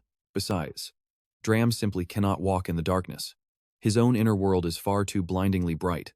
That is exactly why his mind was snatched away. He should have stepped into the realm of true darkness. He cannot see a single thing. If this continues, his mind will completely shatter, leaving death as his only escape. Ager tells Ciro he must take responsibility for this catastrophic mistake. Strands of sinister black energy violently bind Ciro as Ager glares down. First, feel the crushing weight of it. You ignored my warnings, so now you will reflect in the endless darkness. Looking at Dram, Ager notes how much this guy has grown since their very first encounter. Now, he finally possesses his own sharp judgment, too. Perhaps taking over as the gym manager changed him. In that case, I will offer a little help. Many fates can still be rewritten. Ager turns to look over his shoulder, realizing he has already walked an incredibly long and weary road. He raises his head toward the towering figure looming before him. Lifting his gaze even higher, he stares into the abyss. He has already waited for countless years, so why rush fate now? Ager stares at the colossal figure, murmuring, "Soon. It will all be over soon." Meanwhile, back in the gym, the level 5 prisoner Pylam stands admiring his own monstrous, heavily muscled physique. He firmly believes the title of gym boss belongs solely to him. A venomous plot begins brewing in his mind. If Dram traded training that brat for the old man's guidance, the power gap would become impossible to overcome. He has to destroy them both. Pylam rips open a locker and retrieves a hidden item. It is a dark bead, used to contact the fanatic demon worshippers. He immediately reports the situation regarding the old man and the brat. Payment secured, Pylam smirks. I will drag that brat over to you shortly. Pylam violently marches straight to Dram's door. Sensing zero movement from within, he rudely shoves the door wide open and steps inside. He spots Dram sitting completely unresponsive with his eyes shut tight. Pylam sneers, "Dram, since this brat joined the gym, how about I take him and train him properly for you?" Dead silence answers him. Their consciousnesses seem utterly trapped in another dimension. Neither of them can answer. Pylam simply hoists Ciro up and walks out, taking the dead silence as their absolute agreement. At that exact moment, a group of sinister black magicians gathers in the dark corridor outside. Before long, the hulking Pylam arrives carrying the unconscious child.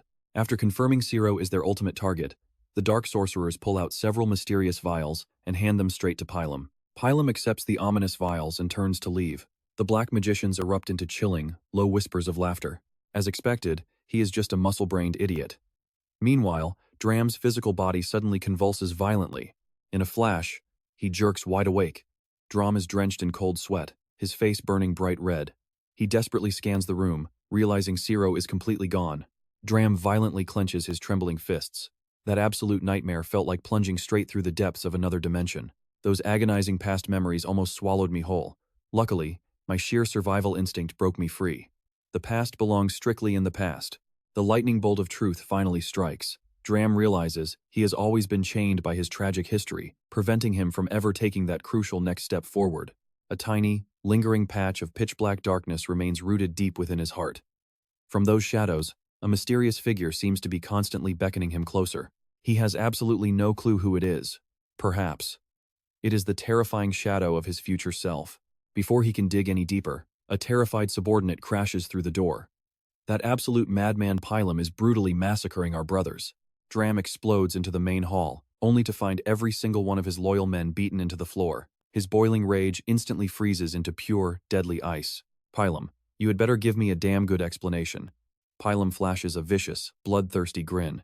You won't escape either, because I just gained an absolutely wonderful experience. A wonderful experience? Dram chuckles darkly, his voice dropping to a terrifying, deadly rumble. What a total coincidence. So did I.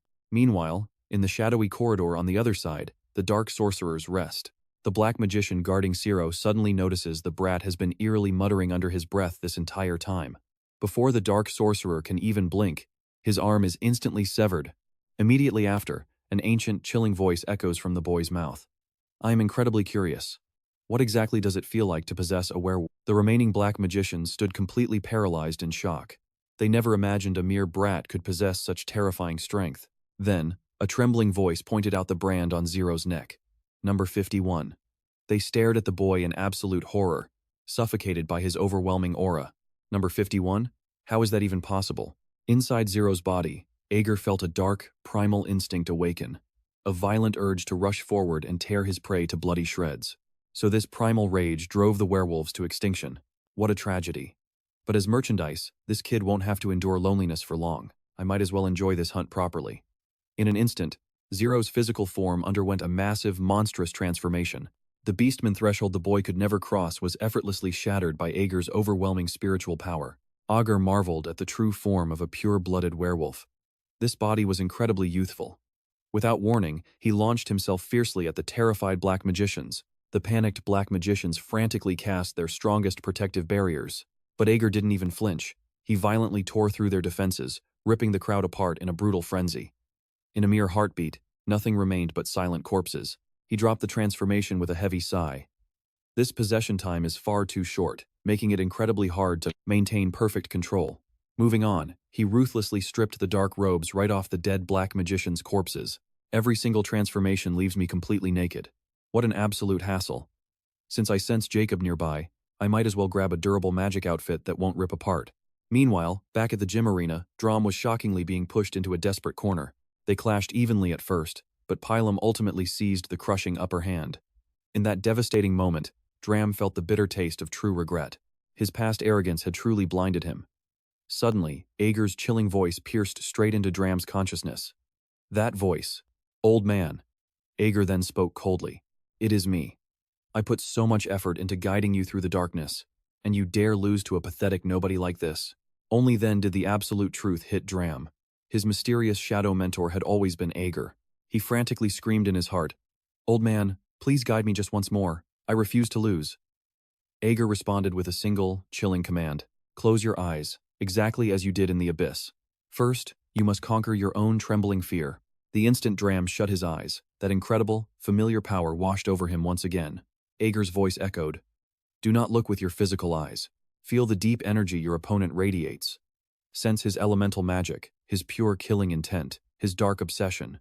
They are constantly flowing around you. Grasp that flowing energy, then weaponize it against him. In the very next second, Dram countered, sending Pylam flying with one devastating punch. The entire gym crowd stood utterly dumbfounded. Against all odds, Dram had miraculously flipped the hopeless battle. At that very moment, Dram's heart burned with blazing intensity. So, this was the legendary feeling of receiving the old man's true guidance. Dram approached Pylam and coldly declared, The victor has been decided. But suddenly, a deranged Pylam brutally tore open the flesh of his own chest. Panic ignited as Dram frantically screamed for everyone to evacuate.